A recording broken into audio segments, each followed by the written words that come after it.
Fame and Fortune Weekly. Stories of Boys Who Make Money. Published by Frank Tousey. Edition number 1, October 6, 1905. A Lucky Deal, or The Cutest Boy in Wall Street, by a Self-Made Man. Recording by Keith Salis.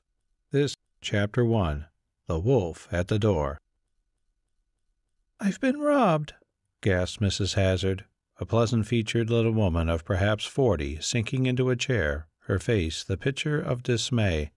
"Mother," exclaimed her daughter Annie, a slender, delicate girl of 15, who sat in a cane rocker, feather-stitching an infant's jacket with blue silk, a small pile of the unfinished garments lying in a box on a table before her. "What do you mean?"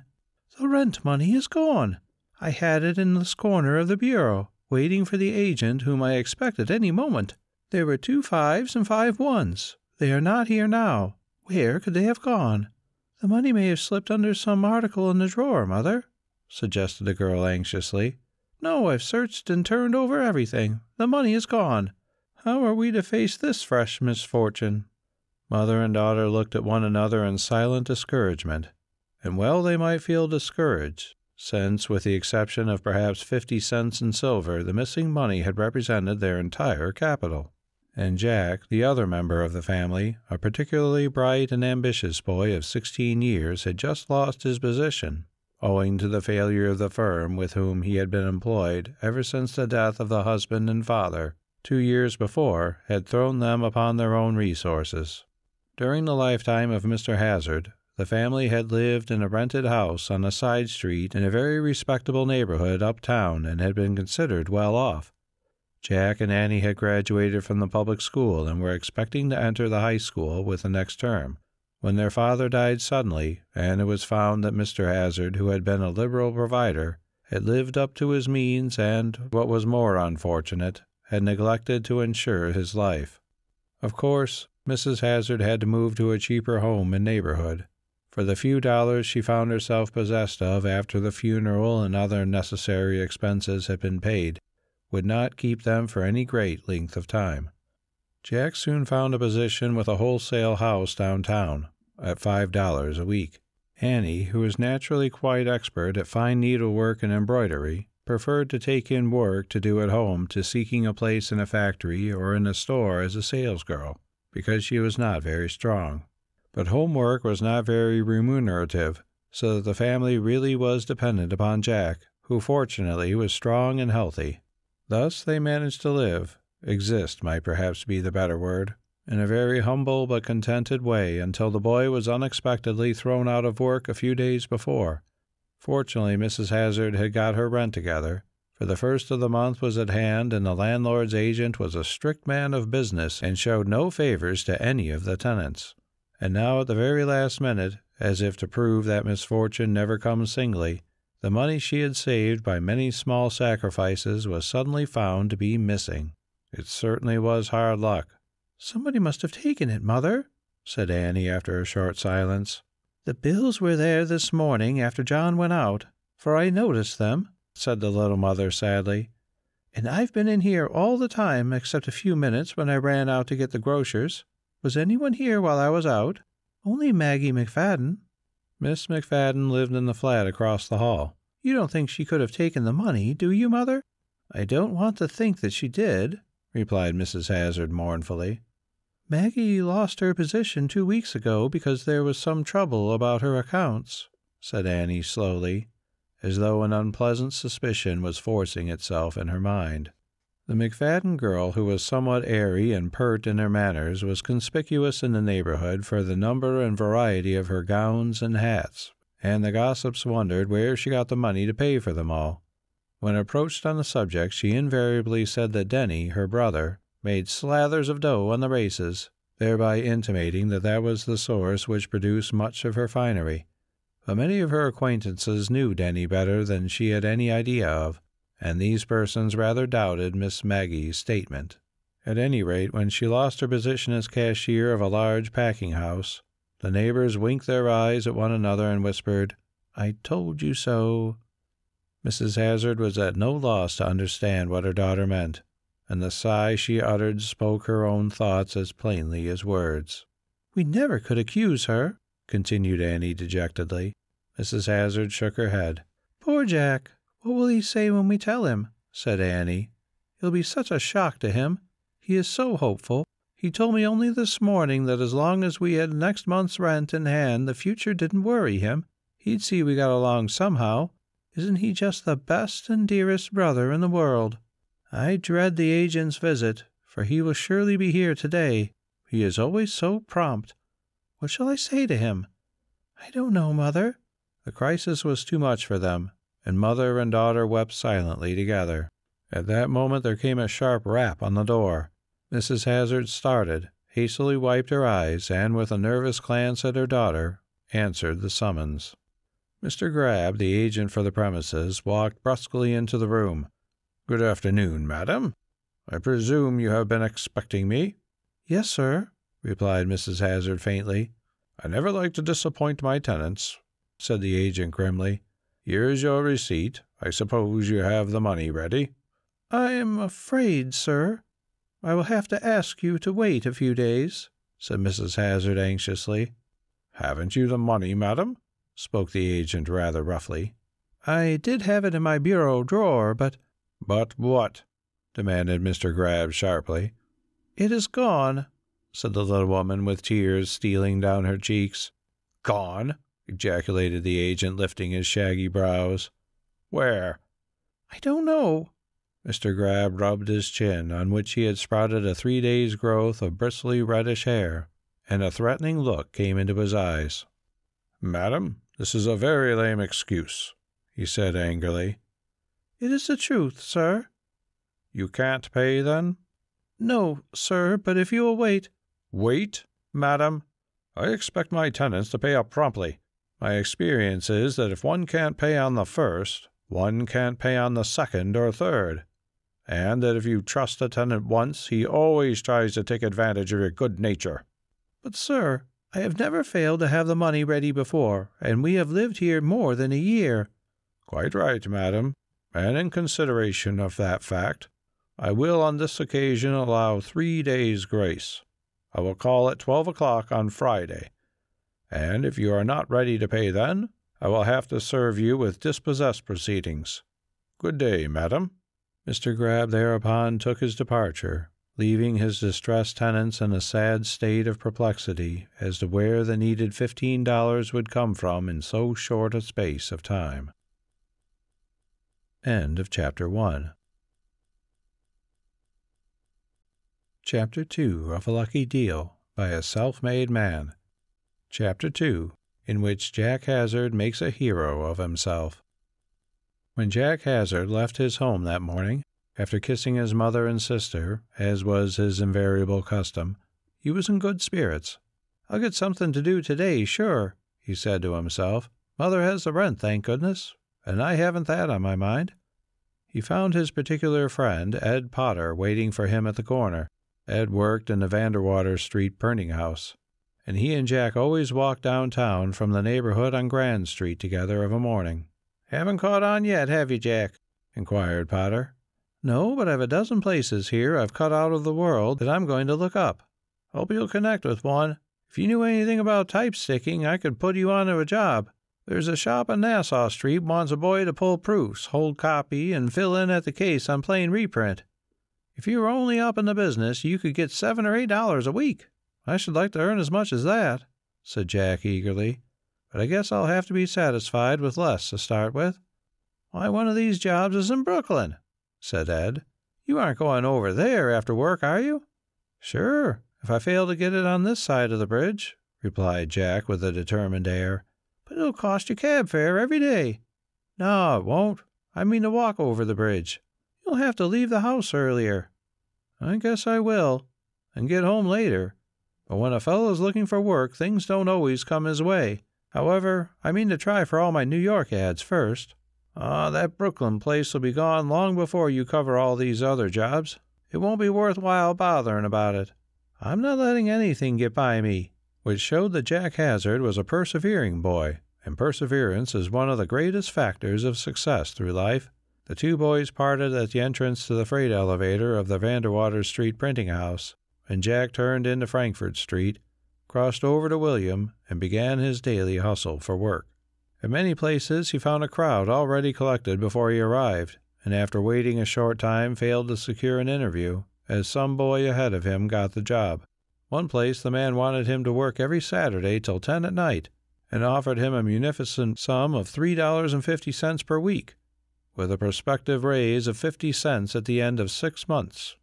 Jack refused this, as he believed he could do much better, and besides he really could not afford to work for so small a sum. At another place he found he would have to work on Sunday every other week, and this being against his principles, he moved on. "I'm afraid I'll have to strike that Brooklyn place after all," he said as he stepped out of a Water Street ship's chandlery that had advertised for a bright boy and had taken a youth on trial an hour before. A fleet of canal boats was banked up against the wharves opposite, and Jack felt a strong temptation to hang around a little while and watch them take aboard and discharge their cargoes. But realizing that this wasn't business, he turned away and hurried up the street. "I might as well cross by the Fulton Ferry," he mused. "It'll save time, and time is money with me just now." Although the 3 cents made a hole in the dime he had brought with him to pay for his lunch, Jack received his change with his customary cheerfulness and walked on board the boat. It was 9:30, and the boy noticed that quite a number of passengers were on board as the boat pulled out from the dock and headed across the river. He leaned on the rail alongside a fine-looking old gentleman who held a little girl of 5 years by the hand, while he pointed out various landmarks along the receding shore to a stylishly dressed lady who looked enough like him to be his daughter. "Grandpa! Grandpa!" cried the child, tugging at the gentleman's hand. "Yes, my dear," he answered, smiling down on her. "Lift me up, please. I want to see, too." The old gentleman raised the little girl and seated her on the rail while he held her about the waist. She looked up and down the sun-kissed river in great delight. "Isn't it beautiful, Mama?" "Yes, dear." Then she noticed Jack's admiring gaze. He thought she was the most charming little creature he had ever seen. She smiled in a friendly way, and then, with some little hesitation, held out one of her hands to him. He took it and shook it gently. "You was a nice boy, ain't you?" The old gentleman looked at Jack, and the lady smiled, while the boy himself flushed a little at the child's artless remark and the attention it had drawn to him. "Ooh, isn't that high?" cried the girl, pointing at the central span of the Brooklyn Bridge. "Yes," answered Jack. Just then the engine bell rang, and the boat stopped in midstream, while her whistle gave out several shrill toots. Another gong shouted, and the boat began to back and her head to swerve slowly down the river. Jack looked ahead as well as he could and saw part of a large freight float close aboard. Then came a sudden and violent shock that threw the passengers almost off their feet. The boy grabbed the rail, but the old gentleman went down on the deck, his arms slipping from the child, who went overboard with the shock. The lady, who had been thrown back several feet, gave a heart-rending scream and flew at the rail. "Fanny, my darling! Oh, heaven, she's overboard! Save her!" The little girl had struggled for a moment on the surface of the river and then sank out of sight. One or two men in the midst of the confusion ran to get life preservers, and everybody else, except Jack Hazard, seemed to be staggered by the calamity and gazed out on the water with bulged eyes. But the boy never lost his head. Jack whipped off his jacket, mounted the rail, and leapt into the water. He struck out lustily for the spot where the child had gone down, and presently saw one little arm and a portion of her golden hair appear on the surface not far away. "There she is," he murmured, and redoubled his efforts to reach her before she should go down again. But she went under again before he could seize her, and the plucky boy dived. Though encumbered by his clothes, Jack was so much at home in the water that he had little difficulty in following the descent of the bright-hued dress the child wore, and he had one arm about the unconscious little one in a brief space of time. Kicking out with all his might, he rose to the surface like a duck. A life-preserver floated near. Resting the little girl's head on it, he pushed it before him toward the ferry-boat, the rail and end of which were now black with excited people. Several deckhands were standing outside the folding guards with ropes in their hands, and the moment Jack was seen to be within reach, one of them flung his line so that it struck the water close to him. He seized the end with his disengaged hand, and the men began to pull him in at once. Less than 10 minutes from the time the girl was pitched into the river, Jack had her back on board and regained the deck himself. Dripping like a large Newfoundland, he was instantly surrounded by an admiring group of passengers, loud in their commendations of his courage and presence of mind. At the same time, another throng gathered about the unconscious child, its well-nigh frantic mother, and the white-haired old gentleman. "Come down into the boiler room, young fellow," spoke up a strapping deckhand, "and we'll dry your clothes for you." And Jack, glad to get rid of the attention of the crowd, followed his guide to the warm regions beneath the engine-room. "Hello!" exclaimed a grimy-faced stoker. "Been overboard, eh?" "That's what he has," said the deckhand. "Done what'll put his name in the papers, Jim. Jumped overboard after a little gal that fell in from the rail where she was sitting when that barge run us afoul." "Is that so?" cried Jim. "Tip us your flipper, lad. You've got the real thing in you, all right. Strip, young man. It won't take but a moment or two to take the moisture out of your clothes down here. I reckon you find it hotter than blazes afore you leave." "It isn't every fellow that would do what you did," said the sweating coal-heaver admiringly. "Oh, I don't mind it. I'm a good swimmer," said Jack modestly. "You ought to make a steak out of this," said the man hanging the dripping garments about to the best advantage. "What do you mean?" "That little gal's people ought to be grateful enough to hand you out something handsome." "If it's money, you mean," replied the boy stoutly, "I shouldn't accept a cent." "You wouldn't?" gasped the man in surprise. "Not a nickel." "Why not? You're entitled to something. You ought to have a new suit of clothes at any rate, the best that can be bought." Jack was silent. "Maybe you're well off and don't want nothing," said the stoker after giving the furnace a rake with a long iron implement. "No, I'm not well off, and I don't take money for such service as that." "Well, you're a curious kind of chap," replied the man, scratching his head and looking at the naked but well-formed lad over from his head down. "I'd take money right quick if it was me that done the trick. I suppose you're too proud, eh?" "You don't seem to understand," said Jack, who wished the fellow would talk about something else. "Say," came a voice down the stoke-hole, "send up that young fellow as soon as his things are dried. The gal's folks have been asking for him and want to see him bad." End of Chapter 2. Chapter 3 of A Lucky Deal by a Self-Made Man. Chapter 3, in which Jack gets a job in Wall Street. "What is your name, my boy?" asked the white-haired old gentleman who had accompanied the lady and the little girl on the ferry boat when, a little later, just before the boat was ready to start on her return trip across the river, Jack presented himself in his wrinkled and not thoroughly dried clothes before him in the waiting room of the ferry house. The little girl and her mother had been taken to a nearby hotel in order that the child's garments could be removed. Jack hazarded, "And my name is Seymour Atherton. Well, Jack, you have placed my daughter and myself under the greatest of obligations to you. You're a brave lad.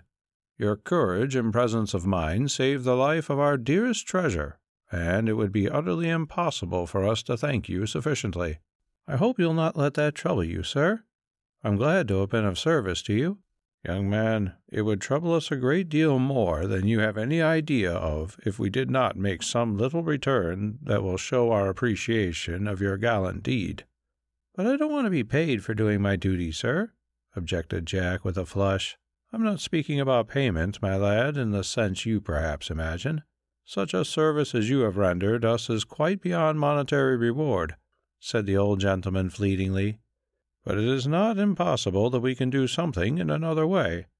I like your face. It is a bright one, stamped with energy and determination. You will make your way in the world, I have not the least doubt.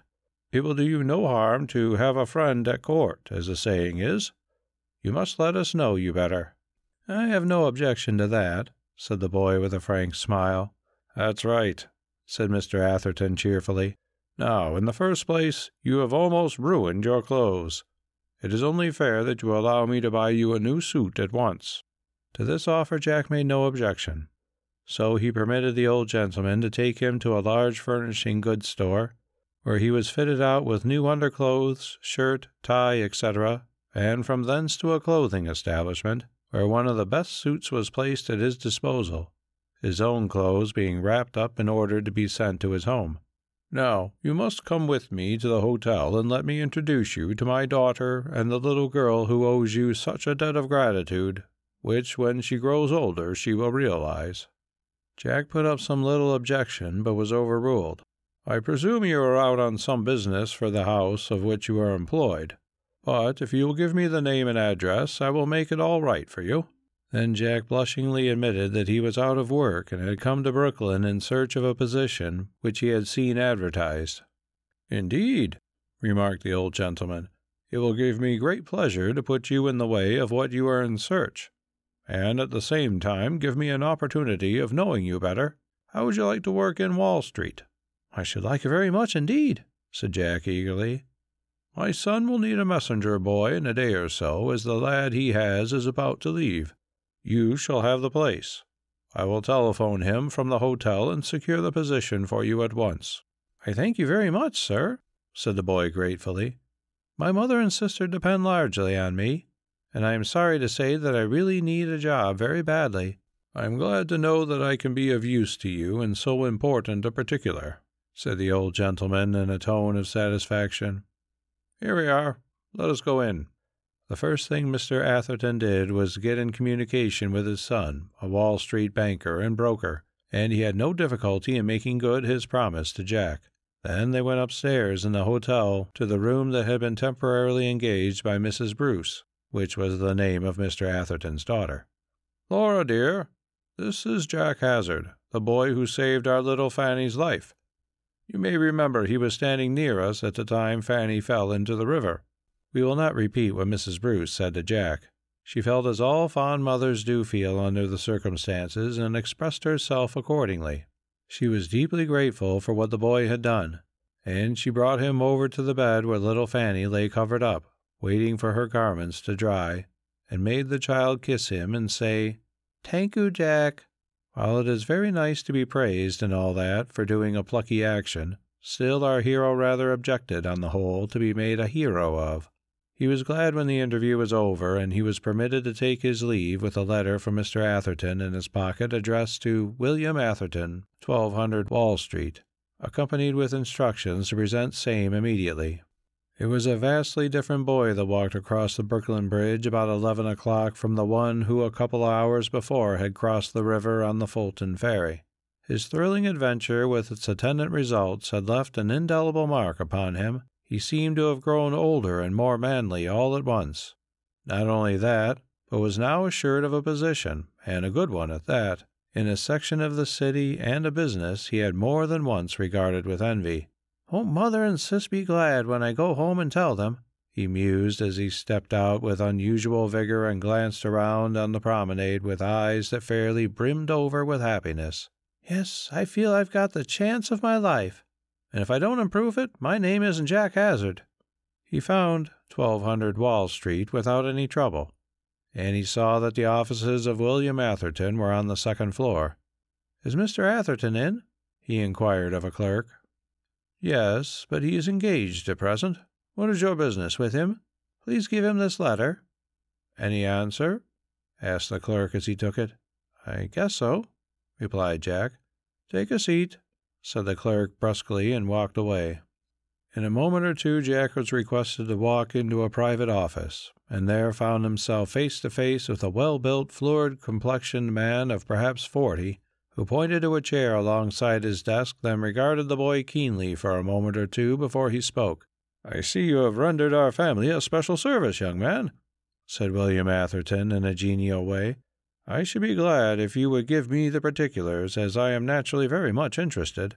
Jack, with all due modesty, related in as few words as possible how he had saved the life of little Fanny Bruce. "You certainly deserve every word my father has said about you in his letter.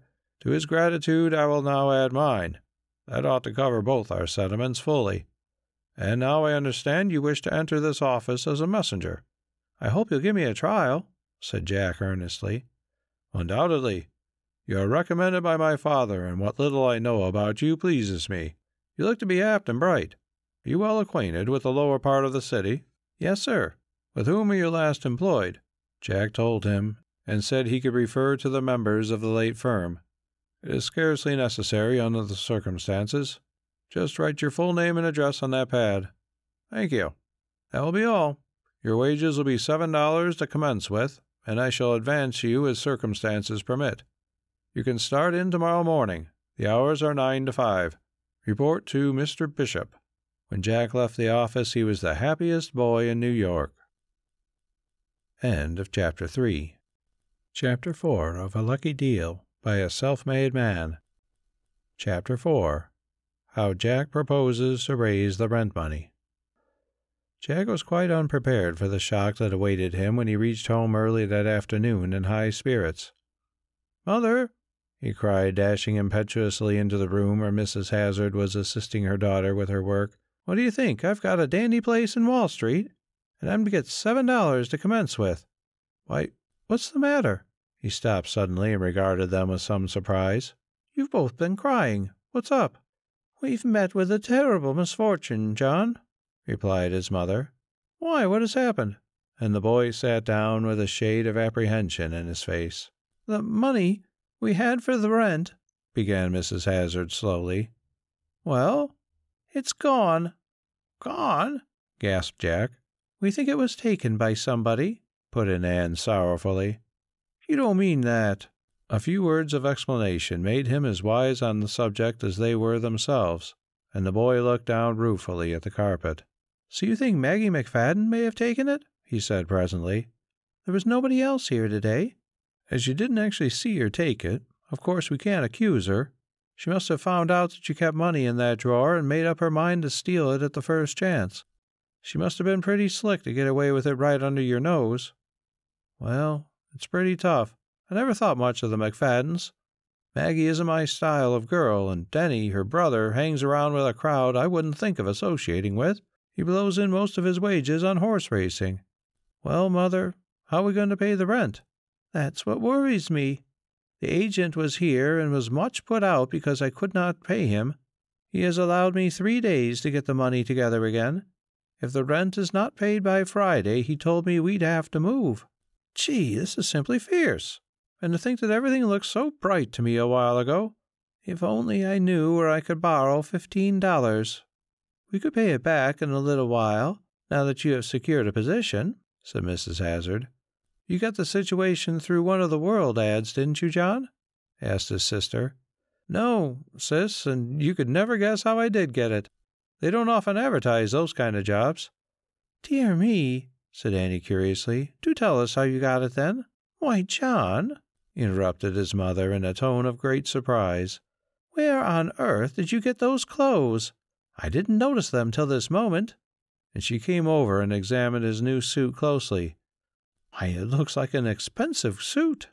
"I guess it is, Mother," laughed Jack. "It was one of the best in the store." "Oh, Jack," cried his sister eagerly, "do tell us how you came to get it. Where are the clothes you had this morning when you left home?" "I expect they'll be delivered here sometime today. The fact of the matter is, I took a hasty bath in the East River." "John," gasped his mother, "what are you talking about?" Whereupon Jack related his exciting experiences of the morning and how it had led to his getting the position of messenger in Mr. Atherton's office. "Why," exclaimed his sister excitedly, "you'll have your name in the papers, and everybody will be calling you a hero." "I hope they won't lose any sleep over the matter. I know I shan't." "Well, the little girl would have been drowned only for you." "I guess she would," admitted Jack. "I didn't expect to get anything for what I did, but all the same, I'm not kicking because I was presented with a good job. We need the money, sis." "When you begin your duties?" "Tomorrow morning at 9 o'clock. "And when do you get through?" 5 o'clock. "Dear me, you have banker's hours, haven't you?" "I'm satisfied." "I should think you would be," smiled his sister. "Now, if we hadn't lost the rent money, I think we would all be perfectly happy." "I don't see but that you'll have to let me pawn a few of your trinkets, Mother. Whatever we'll lack to make up the full amount, I may be able to borrow from Ed Potter. If he's got it, he'll let me have it right off the reel." "I've always had a horror for a pawn shop," said Mrs. Hazard with a little shudder. "It brings the realization of one's circumstances much to heart." "I know, Mother, but I don't see how we can avoid patronizing the place under our present emergency. We must have the rent." "True," answered his mother with a sigh. "But I won't agree to let you go there until the last moment." That night Jack got $3 from his friend Ed, and at the same time told him he had got a situation in Wall Street. Potter was delighted to hear his chum had secured such a fine job. "It's a great sight better than printing," he remarked. "I hear the men in our office every day say the trade's going to the dogs on account of the machines." "How's that?" asked Jack. "Well, you see, an operator on a Mergenthaler can stack up 40,000 M's per day and upward, according to the copy and his expertness, while a hand compositor is lucky to average 8,000. So you see the piece hands, as they call them, aren't wanted any more. And that has thrown a lot of the printers out of work, has it?" "Rather." "And how do they make a living, then?" "Some of them don't. However, there's a relief fund for union men that helps them out. Many of the old piece hands have turned to be jobbers, and some of them got to be proofreaders. I'm getting tired of the business myself, so if you hear of something that you think I could tackle, I'm ready to make a change. I'll keep my eyes open, Ed. I'd like to have you down on Wall Street with me." "Hello, Jack Hazard!" exclaimed another boy, a mutual friend of both, named Wally Gray, joining them on the corner. "How does your head feel?" "Why, how should it feel?" asked Jack in surprise. "I thought it looked kind of swelled," grinned Wally. "What are you giving me? I suppose you know all about it," Wally said to Ed. "About what?" "Why, Jack, of course." "What are you talking about? Hasn't he told you what he did this morning?" "Say, Jack," asked Ed in a puzzled way, "what's Wally barking about? And you haven't read tonight's World or Journal?" continued Wally, grinning. "No, I came out a little while ago to get the sporting edition, as I'm crank on baseball. Then run over the stand and buy one. I'll show you something that'll surprise you. Hold on, you needn't. Here's a boy with a bunch of 'em." Ed bought a paper. Wally grabbed it, and presently pointed out an article the nature of which Jack knew fully, for he had bought an earlier edition of 2 afternoon papers for his mother and sister.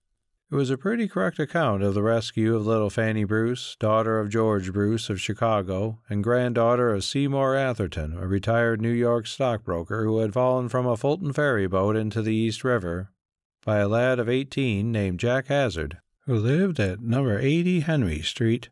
"Gee whiz!" exclaimed Ed with bulging eyes. "Was that really you?" Jack grinned. "You never said a word to me about it, and we've been standing here half an hour," said Potter in an injured tone.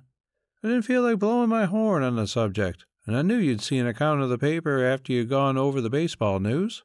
"Well, I'm blowed if this isn't a surprise," said Ed. "It knocked me all lopsided," chipped in Wally. "I suppose you've been interviewed by the reporters like any other great man," said Ed with a chuckle. "I've seen one or two. You ought to make a good thing out of this, Jack. The paper says the old gent is a money bag," said Ed with a twinkle in his eye. "Didn't he hand you a liberal check?" "Doesn't look like it, does it? When I've just borrowed $3 off of you." "That's right, but I suppose it'll stump up in a day or so." "What for?" demanded Jack sharply. "Why, for yanking his granddaughter out of the wet, of course," grinned Ed. "Nonsense, he won't do anything of the kind. Then he'll be a mighty mean—" "Hold on there," cried Jack. "He's done all I would accept. He got me my job, and I'm perfectly satisfied. That's something, of course. But you'll have to work for all the money you've got out of that. He might have given you a nice present also. He presented me with a new set of clothes." "What's that? Didn't you get your own soaked?" "Well, I'm not kicking, so I guess we'll talk about something else." A few minutes later the 3 boys parted company. End of Chapter 4. Chapter 5 of A Lucky Deal by a Self-Made Man. Chapter 5. How Jack Adds Another Feather to His Cap. Next morning Jack appeared at Mr. William Atherton's office a few minutes before 9 o'clock, ready for business. Mr. Bishop hadn't arrived, so the boy took a seat at the outer office and waited for him. He came about 10 minutes later, and Jack reported to him as he'd been told to do. The manager looked him over attentively and seemed to be pleased with his looks. "Well, Jack," said Mr. Bishop, "Mr. Atherton has spoken to me about you. You seem to be a smart boy, and that is what we want here. You appear to have acquired something of a reputation for nerve and cool-headedness for one so young. You have made good friends for yourself by your courageous act of yesterday, which I see is reported in the morning papers. It remains for you now to justify the excellent opinion they have formed of you. Now as to your immediate duties, you will for the rest of the week assist our messenger, whose place you have been employed to fill. He will leave on Saturday. I presume you are tolerably acquainted with the financial district?" "Yes, sir," replied Jack respectfully. "Very good. Now come inside, and I will make you acquainted with the boy you are to succeed." Frank Simpson, the messenger, was perched on a high stool at a desk, sorting over a pile of papers for the head clerk. He was a pleasant-featured boy of 15 and appeared to be glad to know his successor. "Where have you been working?" he asked Jack. "I was employed by Hogg and Newman in Stone Street, but the firm went up a couple of weeks ago." "Never worked on Wall Street, then?" "No." "Well, you've struck a dandy place when you caught on here. How'd you come to get the tip?" Evidently Simpson hadn't read about Jack's adventure in the papers. "Mr. Seymour Atherton sent me here." "Oh, I see. You're acquainted with the old gent." Jack nodded, but did not mention how the acquaintance came about. "Then I guess you're solid, all right," added Simpson. "There, I'm through now. Come outside." The two boys walked into the outer office and took possession of a couple of chairs in a corner. "This is your post. When the boss or the manager wants you, he taps a bell and you answer it, see?" Jack understood, and an instant later Mr. Bishop's bell sounded. "I'll take the call," said Simpson, skipping over to the manager's private office. He was back in a moment. "You're to deliver this envelope at the address on Exchange Place and wait for an answer, and I'm off for the Seamen's Bank." The boys seized their hats, descended the stairs together with a hop, skip, and a jump, and parted at the door. Jack turned down Broad Street, crossed over, passed the Stock Exchange, and hastened along until he came to Exchange Place, a narrow thoroughfare, more like a lane than a street, which was somewhat gloomy even on the brightest days because of the tall buildings that fringed both sides. He easily found the number he wanted, took an elevator, and was carried to the top floor. "Number 96 to your left," said the elevator man as Jack stepped out into the corridor. Numberless doors, the upper part of which were fitted with frosted glass bearing the name of a firm, stared the boy in the face as he hurried forward and turned down a shorter corridor to the left as he'd been directed to do. Number 96 was the extreme end of the corridor facing him, so he had nothing to do but walk straight ahead, turn the handle of the door, and enter. He delivered the envelope to a dudish-looking clerk and then flopped down on a cane chair. At that moment there was a sudden commotion in the private office of the firm. All the clerks looked up in a startled way as a man's voice exclaimed in hoarse accents, "I tell you I'm utterly ruined. I can't deliver that stock by noon, and since you refuse to let up on me, Hartz, there's nothing left for me to do but this." "You're crazy, man. Put down that revolver," in lower but not less excited tones. The words were followed by the noise of a struggle in the private office. A heavy chair was overturned, and then the second voice cried, "Help!" Every one of the clerks dropped his pen and started for the little door marked Private. But before one could reach it, the door flew open with a bang, and a big man, wild-eyed and disheveled, appeared, struggling to shake off the hold of a smaller man with a sharp cast of countenance, who had a firm grip on his right arm, in the hand of which was grasped a cocked revolver. "I tell you I'll do it!" cried the large man in frenzied tones, making a violent effort to free himself. He swung Hartz, who was the head of the firm that occupied the offices, around as if he had been a feather, flooring three of the clerks, who went down like so many cornstalks before the sweep of an old-time scythe, and Hartz, losing his grip, went on top of them. The big man then rushing clear of the group, raised the revolver to his head, but Jack, who had jumped to his feet at the commencement of the rumpus, divining his intention, cleared the rail at a bound and grabbed his arm as he pulled the trigger. A sharp explosion mingled with the splintering of glass as the bullet grazed the would-be suicide's temple and crashed through the window pane fronting on Exchange Place. Partly stunned, the desperate man staggered forward 2 or 3 feet and then sank down, while Jack succeeded in wrenching the pistol from his relaxed fingers. By this time Mr. Hartz and his clerks had picked themselves up and were looking with blanched faces at the fallen visitor, down whose pale countenance trickled a thin stream of blood, from which they seemed to infer that the big man had succeeded in destroying himself. The shot had roused all the offices along the corridor, and brokers, clerks, visitors, and others came rushing out. Nobody knew exactly whence the report had come, but somebody opened Hartz's door and looked in, and he saw enough to satisfy him of the true state of affairs. Others crowded in after him, and soon the intelligence flew through the building that a man had committed suicide in Broker Hartz's office. "Gentlemen, gentlemen," cried Hartz, waving his arms, "please don't crowd in here. Schultz," to a clerk, Telephone to the precinct station for an officer and a doctor. Gentlemen, I beg of you to stand back." Jack, kneeling beside the big man, wiped blood away from the scalp wound. "He'll be all right in a minute or two," said the boy to the excited broker, who seemed to have lost his head over the affair. "He didn't kill himself, eh?" said Hartz in shaky tones. "No, I grabbed a revolver in the nick of time." "Where did the bullet go?" "It smashed one of your window panes." "What have you done with the revolver?" "I've got it in my pocket." "You'd better let me have it before he revives." "He's coming to now," said Jack, handing the weapon to the broker, who rushed into his private office and hid it. The big man, whose name Jack had found out was Oliver Bird, recovered his senses and looked blankly around as if he didn't comprehend what had happened to him or where he was. "How do you feel now, sir?" asked Jack, assisting him to rise. "Feel? Why, what's the matter with me? I didn't have a fit, did I?" The boy didn't feel like making an explanation, for he knew that the man would realize the situation in a moment. "Let me assist you into the private office, sir," he suggested, thinking it well that Mr. Bird should be removed from the curious gaze and remarks of the outsiders who blocked up the space outside the railing. Oliver Bird made no objection to this, but as soon as his eyes fell on the face of Mr. Hartz, everything came back to him like a flash. He glared at the broker, and for a moment it looked to Jack as if there was going to be trouble. Hartz, however, staved it off by saying quickly, "Sit down, Mr. Bird, and we'll talk the matter over again. I've decided to let you have 24 hours in which to settle up." As Bird sank into the chair, apparently pacified, Jack retired and shut the door. "You've got something going back to Atherton's, haven't you?" he said to the dude clerk. "'Pon my word, I don't know what I did with that envelope you brought. This excitement knocked it out of my mind." "I think it's sticking out of your pocket," said Jack with a grin. "Bless me, it's just so it is. Just wait a moment." And he rushed over to the head bookkeeper, who, with the cashier, was trying to induce the mob to leave.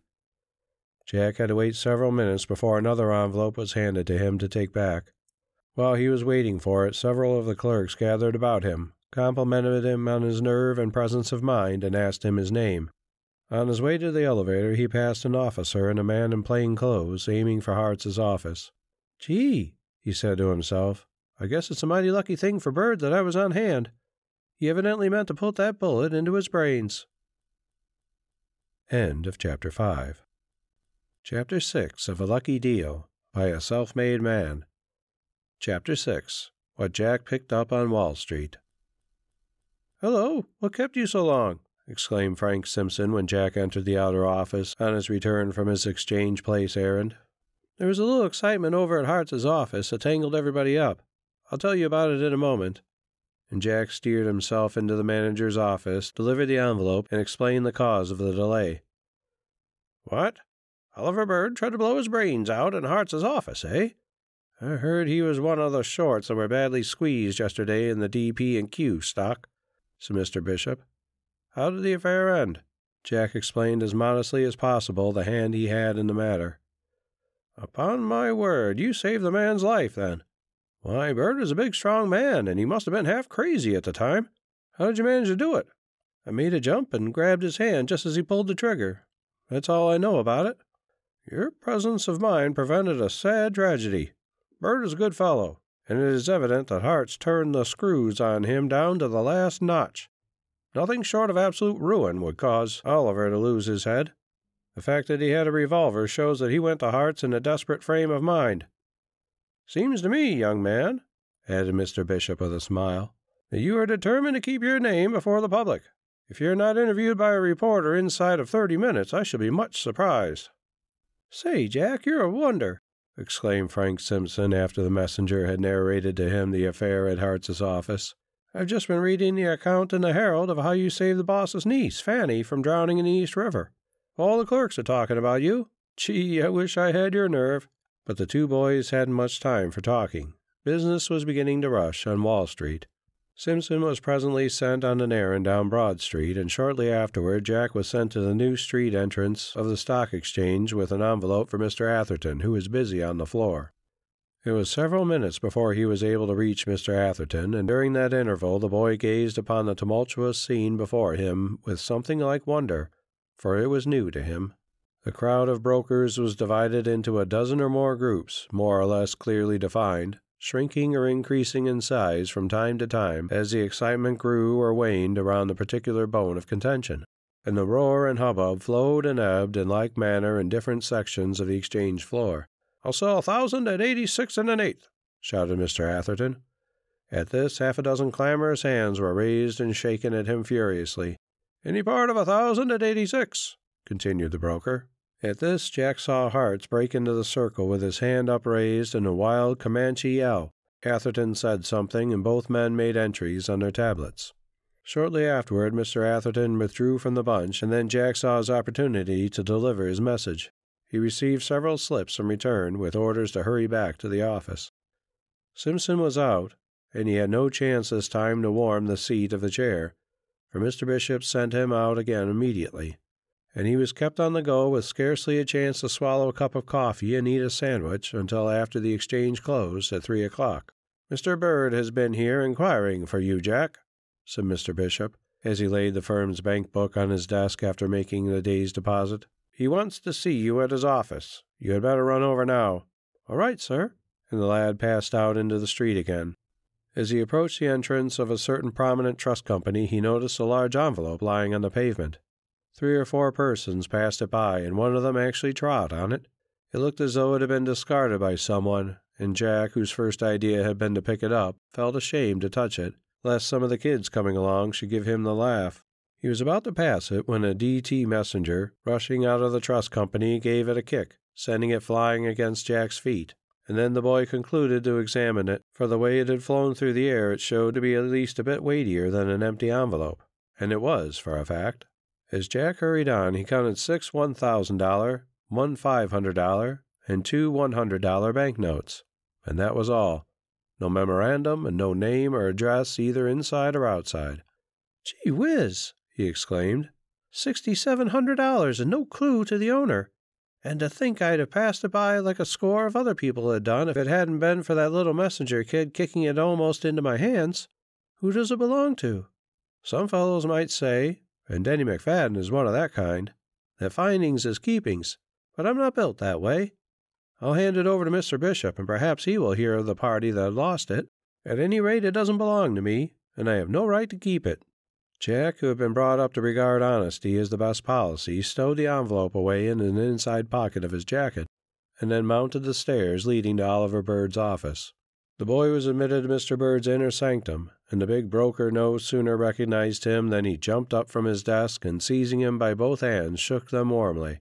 "By George, I don't know how to thank you for saving my life this morning," he said in a voice that quivered with emotion. "I certainly was not in my right senses at the time, and but for your quickness and nerve, I would have been a corpse a moment later. I think what a shock you saved my family. Young man, I shall be grateful to you all my life." And while he spoke, he held on to the boy's hands. "All I can say, Mr. Bird, is that I am glad I happened to be on hand," said Jack frankly. "I hope you won't worry about what you owe me. I'd have done the same thing for anyone else under the same circumstances." "But I shall worry about it, young man, until I have done something for you to show you my gratitude." "I don't want you to do anything for me, sir. I'm perfectly satisfied with knowing that I saved you from doing a rash act." "But that won't satisfy me." Jack was silent. "Mr. Bishop told me that you're the boy who saved Mr. Atherton's little niece from drowning yesterday morning. Most of the brokers have read about it in the papers this morning, and I have heard a score of them talking about you. And now this crazy act of mine is printed in all the afternoon editions. And I'll bet if there's one, there are 100 men about the street who are trying to get a chance to see what sort of boy you look like. Nobody seems to know you as yet. How long have you been working for Atherton?" "This is my first day," replied Jack. "Well, I thought you were new down here, else I had probably seen you before.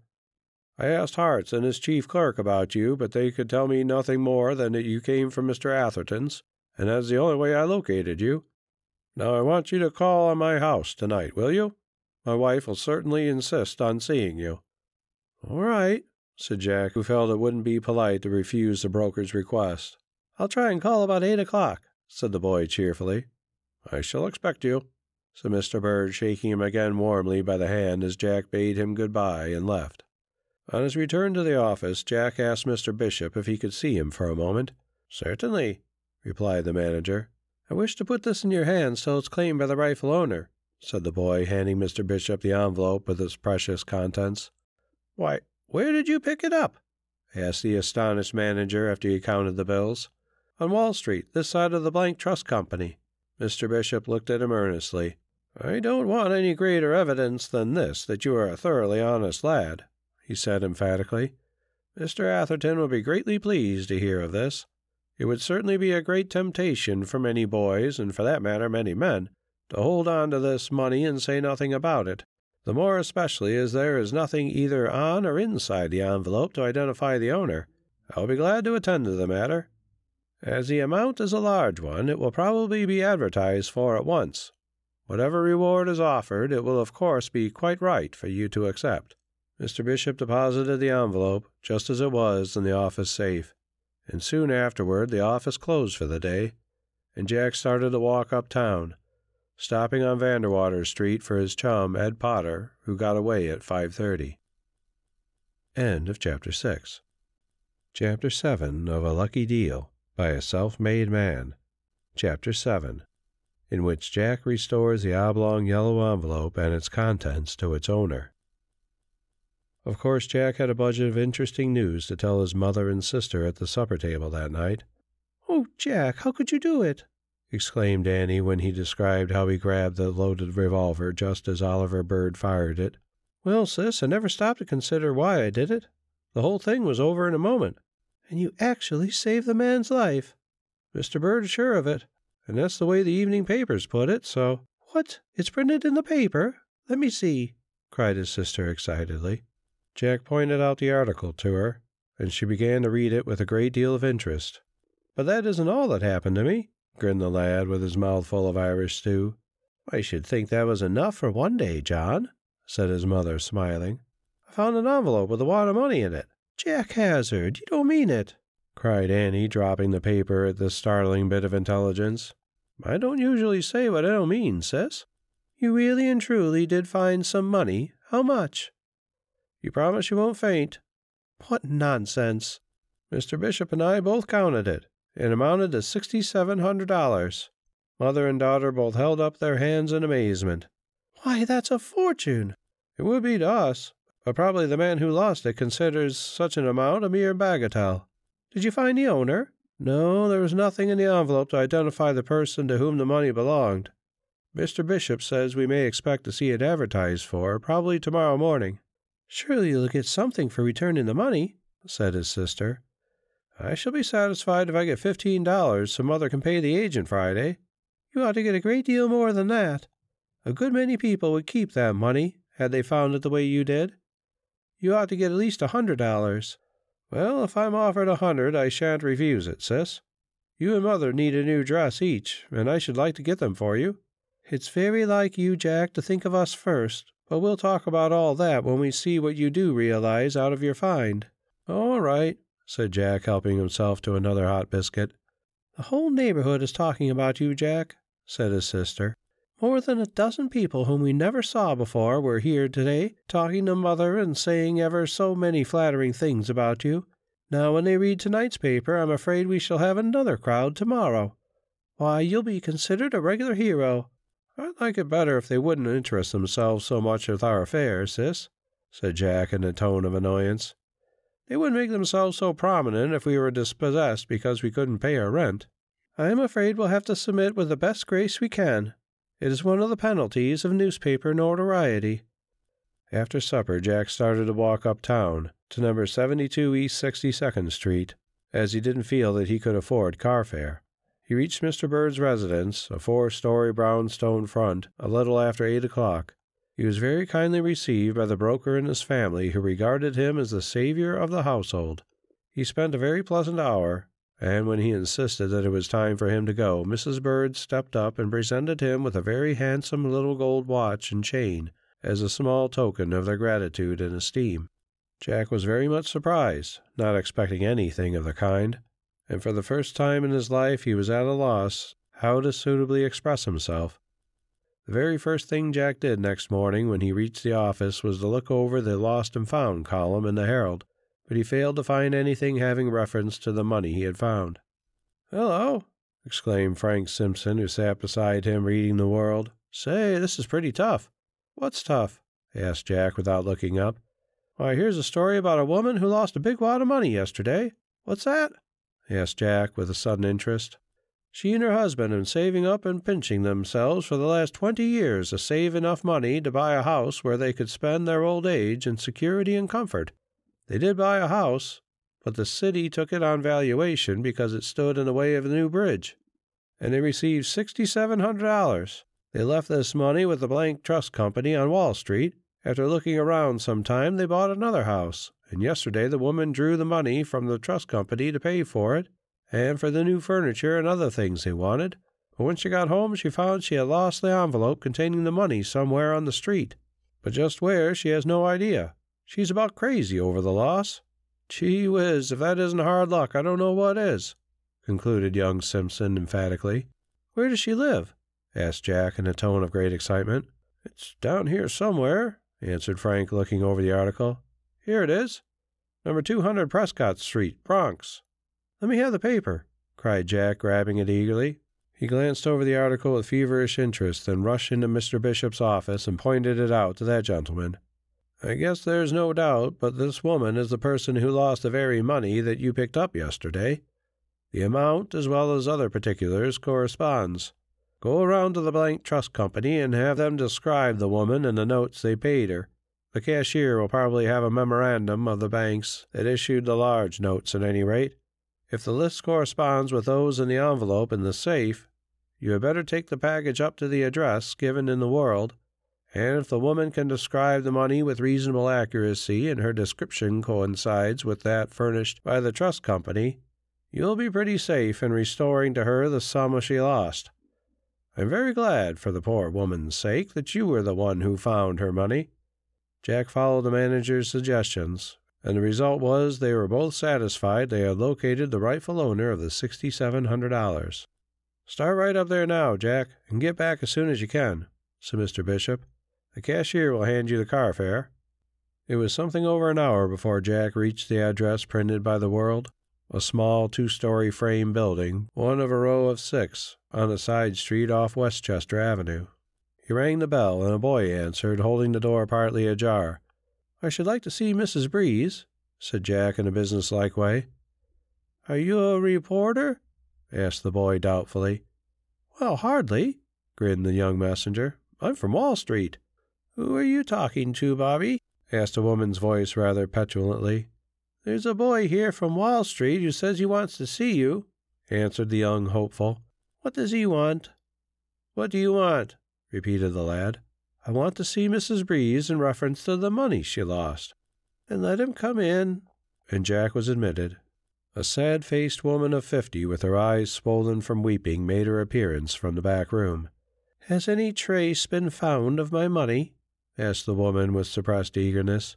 "If you'll describe the notes as well as you can remember them, I will be able to answer you," said Jack, who saw that Mrs. Breeze's personal description exactly corresponded with that furnished by the trust company.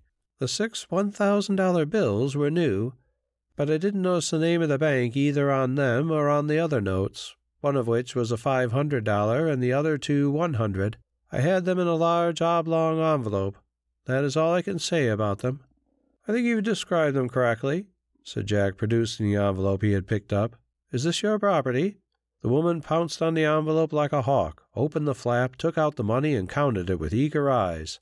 Then, satisfied that it was all there, restored to her in the most wonderful manner after she had given it up for loss, she sank back down in her chair and began to cry convulsively. After a moment or two she recovered her composure and inquired of Jack how the money had been found. He told her how he had picked it up close to the entrance of the trust company. She had drawn the money at 2 o'clock, and Jack had found it close on to 4. It seemed incredible that an envelope containing such a large sum of money could have laid on the sidewalk of a prominent thoroughfare like Wall Street, glanced at and walked over by so many people, and yet no one had the curiosity to pick it up. "What is your name?" asked Mrs. Breeze. "Jack Hazard, ma'am." "You are an honest boy. I am sure you have a good mother, and that she is very proud of you. This money you've returned to me is the savings of our entire life. I don't like to think what the result might have been if it had been lost for good and all. As testimony of our gratitude, I would like you to accept these 2 bills," and she offered Jack the 2 $100 notes. "No, ma'am," said the boy. "I couldn't think of taking so much money from you. But you must, or you will take away half the pleasure I feel at the recovery of my money.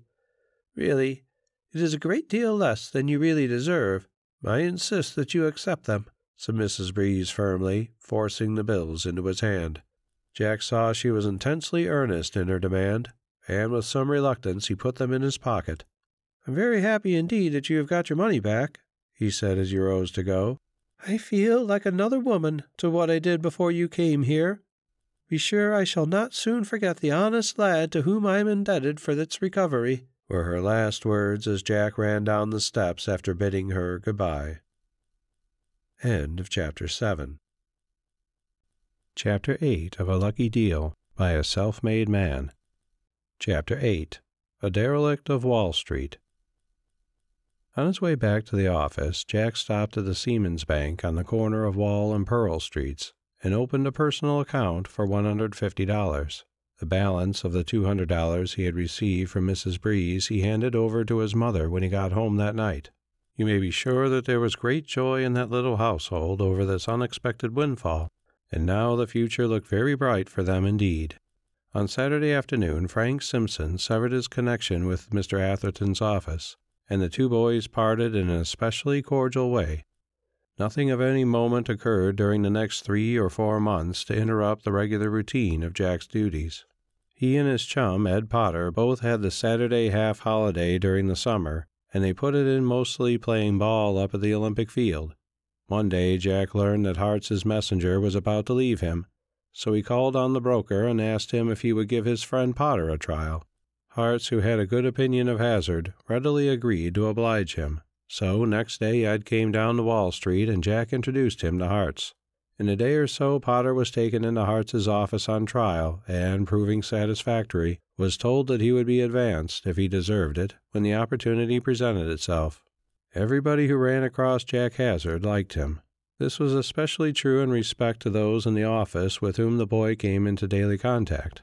From Mr. Atherton himself down to the least important clerk, it was all the same. It is possible, if there was any choice in that matter, Jack liked Millie Price, the stenographer and typewriter, better than anyone else. Most everyone said she was a pretty girl, and what everybody generally says goes. She was certainly attractive in her manners, vivacious in her talk, and generally polite and agreeable in her deportment. She was a smart worker, well up in her business, and had the confidence of the firm. "She has a level head and doesn't put on any airs," said Jack to his friend Ed one day when he was speaking about her. "Suppose she gets good pay," remarked Potter. "I believe she gets $12. She lives in Brooklyn with her mother, who is a widow, and I guess all the money they have is what she makes. She isn't the only girl that supports her home." "That's right," nodded Jack, and then they began to talk of something else. Next day Jack happened to be over at Hartz's office on business for his firm when a seedy-looking old man, with a dissipated and dejected aspect, shuffled into the place. "I want to see Mr. Hartz," he said in a trembling voice. "Mr. Hartz is engaged," replied the clerk, turning away. Just then Hartz came out of his private room, and the visitor motioned to him in an eager sort of way. "Well," said the broker coldly as he stepped up to the railing, "your account is closed, Mr. Tuggs. We sent you a notice, and, as you didn't respond, had to close you out at 22 with a balance against you. Jenkins," addressing his head bookkeeper, "prepare a statement of Mr. Tuggs' account and hand it to me with notice of sale. Sit down, Mr. Tuggs. Statement ready presently." And Mr. Hartz re-entered his sanctum, while the customer, with a gesture of despair, tottered over to the indicator and examined it with hungry eyes.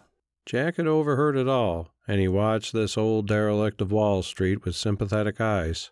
"Who is he?" he inquired of the clerk who had brought him the envelope he was to take back to Atherton's. "Whom do you mean?" "Oh, Tuggs?" And the dapper clerk laughed searingly. "He's got to be a regular nuisance around here. We're trying to get rid of him. He was rich once, a retired manufacturer, I think, who caught the Wall Street fever. Hartz has always been his broker, and I guess he sheared him down to his last dollar. At any rate, he used to shovel the dough in at a comfortable rate, but somehow or another he was nearly always on the wrong side of the market, and of late his investments haven't amounted to shucks. Besides, he's taken to drinking and has grown so disreputable in his looks that the boss doesn't care to have him around any more. The last deal of his was 200 shares of Lebanon and Jericho, which he bought on a 10% margin, as usual, for a rise, and I guess it took his last dollar.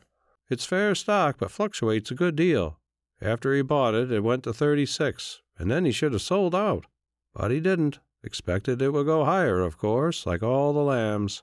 Then it began to drop, and ever since it's been below 32, he's been on the anxious seat, with a grin. He'd drop in a dozen times a day and ask questions about it. He gave us all a pain, so I guess Hartz thought it was time to choke him off. You couldn't close him out unless the stock went down 10%, said Jack. Of course not, replied the clerk. But I got pretty close to the danger mark day before yesterday, and we sent him a demand for more margin. And he couldn't produce? He didn't. Just before exchange closed, Lebanon and Jericho touched 22. And Mr. Hartz sold him out? Not at all. Hartz had something else to do than thinking about that measly little transaction. But I heard him tell the man he closed him out at 22, persisted Jack. Well, said the clerk with a wink, there are more ways than one of killing a cat. The boss saw a chance of getting rid of an undesirable customer when he noted that the stock had touched 22, though the last quotation a few minutes later was 24 3/8. He simply made an arrangement this morning with another broker and told Jenkins to make an entry for the transaction as having occurred yesterday, and to report him closed out at 22, see? That's done every day, nodding goodbye to Jack. The boy understood, and his lip curled at the meanness of the transaction, for the steal was small. Not only that, but Jack knew that the most reputable brokers, in a case where a man had been a good customer of the house, would sooner have strained a point in his favor than have worked a squeeze game against him. But Hartz wasn't accustomed to do business in that way.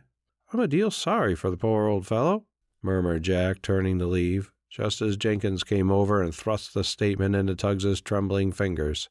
The old fellow looked at it blankly. I believe it's all a lie, he said hoarsely.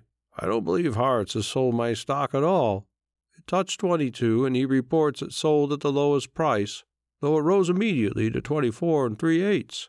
They credit it on my account at 22, and it is now 30, and they steal a profit to themselves of over $800 and cast me out a beggar. It closed at 22 3/8, and opened at 22 5/8. It is infamous. What can I do? I'm ruined. I'm helpless. I'm utterly at the mercy of this man. He is rich with the money he has taken from fools like me, and yet he will not help me. Jack listened to his ravings in silent pity and held the door open for him to totter out. Later in the day, just after the exchange had closed, Jack ran across Tuggs again on Wall Street, coming out of an office building with a bundle in his hand. He looked more despairing than ever, if that could be possible. He stood for several minutes, looking up and down the thoroughfare as if not knowing which way to go. Then he started across the street, staggering like a drunken man, just as an express wagon came swinging along at a rapid rate. Jack sprang forward just in the nick of time to save him from being trampled on by the horses. "Where in thunder are you going to?" the driver yelled at him in an angry tone. Tuggs took no notice of the remark. Indeed, he seemed hardly conscious that he had just escaped a grave peril. He stood swaying to and fro in Jack's grasp like some scarecrow that had come from a cornfield. "Let me help you across," said the boy. Tuggs looked at him with lackluster eyes and stepped out as Jack pulled him along by the arm. "Where are you going?" asked Jack after he had landed him on the sidewalk. "I don't know," said Tuggs wearily. "Guess you better go home, hadn't you?" suggested the young messenger. "Home?" muttered the old man in an absent kind of way. "Where do you live?" asked Jack curiously. The boy had to repeat the question before he learned that Tuggs was stopping at the Mills House, that haven for derelicts of all ages and conditions. "Gee," thought the young messenger, "if he was a retired manufacturer once, he's sunk pretty low. I guess Wall Street has much to answer for." End of Chapter 8. Chapter 9 of A Lucky Deal by a Self-Made Man. Chapter 9. Jack's First Investment. The old man dropped his package on the sidewalk, and the string becoming undone, the contents were spilled out. Jack stooped down to pick them up, and found they were certificates of some kind of mining stock he had never heard of. Each one represented 500 shares of Gopher Gold Mining Company, of Bullfrog, Nevada. At the sight of them, Tuggs seemed to brighten up a bit. "Do you want to buy 'em?" he asked eagerly. "What are they worth?" asked Jack, smiling at the idea of a messenger boy being able to acquire even 500 shares of any reputable mining stock.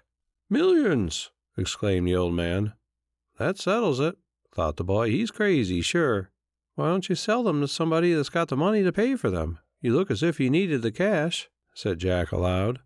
"Nobody'll buy 'em," replied Tuggs sadly. "Why not?" "Oh, no. They can't have a market value then. The company says they're worth 10 cents a share. I paid 3 cents for them more than a year ago." "Perhaps the company will buy them in, then," suggested Jack. "I don't know. Their office is in Denver." "Why don't you write to the company?" "I want some money now, today. I haven't a cent to pay my room rent or get something to eat," wailed the old man. "Well, here's a $50 for you. They'll see you through till tomorrow." "You're very kind. I'm afraid I shan't live long. I'd like to sell you this stock cheap. There's 5,000 shares, and you can have it for $100, or even 50 if you haven't so much as that. Some day it'll be valuable. If it's selling for 10 cents a share today, that makes the shares worth $500. "I'm afraid I can't buy them," said Jack, shaking his head. "It's a pity," mumbled Tuggs. "You're losing the chance of your life." "Well, I'll tell you what I'll do for you. Come to our office and leave the certificates. I'll give you a receipt for them. Then I'll ask our manager what he thinks they're worth as a speculation. He knows a good deal about Western mines. If they're worth anything, perhaps the firm will take them off your hands, or I can get somebody to buy them." Just then Jack spied Oliver Bird coming out of his office. "Wait a moment," he said. "Maybe I can find out about them now. Here's a broker I'm acquainted with. I'll let him see them." So the messenger boy darted up to Mr. Bird, who was glad to see him and shook him cordially by the hand. "I wish you'd tell me, Mr. Bird, if this stock is worth anything," said Jack. The broker took the certificates and glanced at them. "One of those wildcat mines advertised in the daily press to catch fools," said the gentleman, handing them back. "Then you wouldn't advise me to invest $50 in these 5,000 shares?" "Hardly, Jack. Still, $50 isn't much to risk. And it's always possible for one of these mines, which are floated on the reputation of rich ore leads in their neighborhood, to turn up a winner. If you can get these shares for $50 and can afford to invest that amount in a 100-to-1 shot, as I should call it, why, it's better than many investments I know of." "Thank you, sir. They belong to that old man yonder, who has been ruined on the market. He was rich once, but he caught the street fever, and Hart's, an exchange place, has been his doctor. I should say broker," grinned the boy. Bird's face clouded at the mention of Hartz's name. "Hartz is one of the slickest men on the street," said Mr. Bird, "and one of the hardest, too, as I know to my cost. There isn't a particle of mercy in his make-up. He's ruined half a dozen brokers, to my certain knowledge, and if it hadn't been that my rash attempt on my life that morning frightened him into making a certain concession, I should have been down and out. As it is, he didn't lose anything, and I was able to weather the storm." "I have it from one of Hartz's clerks that the old man left all his money at their office. I should think he'd do something for an old customer who had been so unfortunate." "Hartz isn't built that way," replied Oliver Bird. "You don't think Hartz took unfair advantage of him right along, do you?" asked Jack. "Now you're treading on delicate ground, young man. But I think I can answer your question this way. I dare say he had as much show to win out at Hartz's as at any other broker's. No speculator who monkeys with the stock market has an even show for his money. It isn't the broker's fault. It's the game he's up against. The outside public make no money out of the brokers. The brokers live on the outside public. You simply bet that a certain stock will go up or down. Generally it goes the way you don't expect, and there you are." "Or you hold on too long," suggested the boy, who thought he knew why most of the uninitiated dropped their wealth. "Of course, but who can guess the right moment to unload, eh, Jack?" "Well, I feel sorry for the old man. It's evident he's seen better days. I'm thinking of taking this stock on the bare chance it may turn out to be worth something one of these days." "Well, that's your lookout, Jack. I don't advise you to buy it, but if you want to take a flyer of that kind, the experience will probably be worth the price to you. Goodbye. Come up and see us soon." "Thank you, I will. Good afternoon, Mr. Bird." Then Jack rejoined Tuggs, who during the interval waited for him like a submissive animal at the command of his master. "Come with me. I'm going to go back to our office. I'll put your stock in the safe and give you a receipt for it. Come down about noon tomorrow, and I'll give you $50 for it." Tuggs was satisfied, got his receipt, and left the neighborhood. Next day Jack bought the stock in regular form. When he told Mr. Bishop what he had done, the gentleman rather frowned upon the transaction. Finally he laughed, and told Jack to write to Denver, enclosing the numbers of the certificates, and request the secretary of the company to make the proper transfer on the books of the company. He did so at the first chance, and went home feeling like a bloated capitalist on a limited scale. End of Chapter 9. Chapter 10 of A Lucky Deal by a Self-Made Man. Chapter 10. How Jack Acquired Inside Information. One morning Jack was sent to deliver a package of important papers at the office of a well-known millionaire capitalist. Entering the reception room, he found Hartz and another prominent broker standing by one of the windows talking in a low tone together. They did not notice him right away, and though the boy made no effort to listen to their conversation, of which he couldn't hear much anyway, a bit of valuable information came to him quite unexpectedly that set him thinking very hard as he marched inside to deliver his package to the capitalist in the private office. He had heard Hartz and the other broker talking about a certain stock they were going to corner. They had called on the millionaire expecting to interest him in the scheme with others whose names were written down on a list referred to by Hartz during his talk. Now many boys wouldn't have given the matter a second thought, or if they had, wouldn't have had the gumption to consider how they might avail themselves of the knowledge that every broker in the district would have given his head, so to speak, to have an inkling of. But Jack Hazard was smarter than a steel trap. Corners and such things were familiar terms to him. He hadn't burned his fingers on the market as yet. He was a deal too cautious for that. But all the same the fever had been working in his blood, and there was no telling when it would break out. He had his own idea about investing in stocks, and had figured the thing out until his brain sometimes got weary over the work. Practically he was standing on the brink, like a timid bather on the seashore, tempted by the sight of the water, but hesitating to make the first plunge. And now, like a sudden inspiration, he believed he saw his way to a good thing. And it was a good thing, if he only worked it right. And he thought he knew how to do it. "What are you thinking about?" asked Millie Price, noting the preoccupied air of the boy after he returned from the capitalist's office. "I was thinking about how I could make a haul," said Jack with a grin of anticipation. "Not in stocks, I hope," said Millie with some concern, for she had little faith in Wall Street deals. "That's for me to know and you to find out, Millie," said Jack tantalizingly. "Aren't you just horrid?" she retorted with a smile that showed the young messenger was a prime favorite of hers. "I hope not.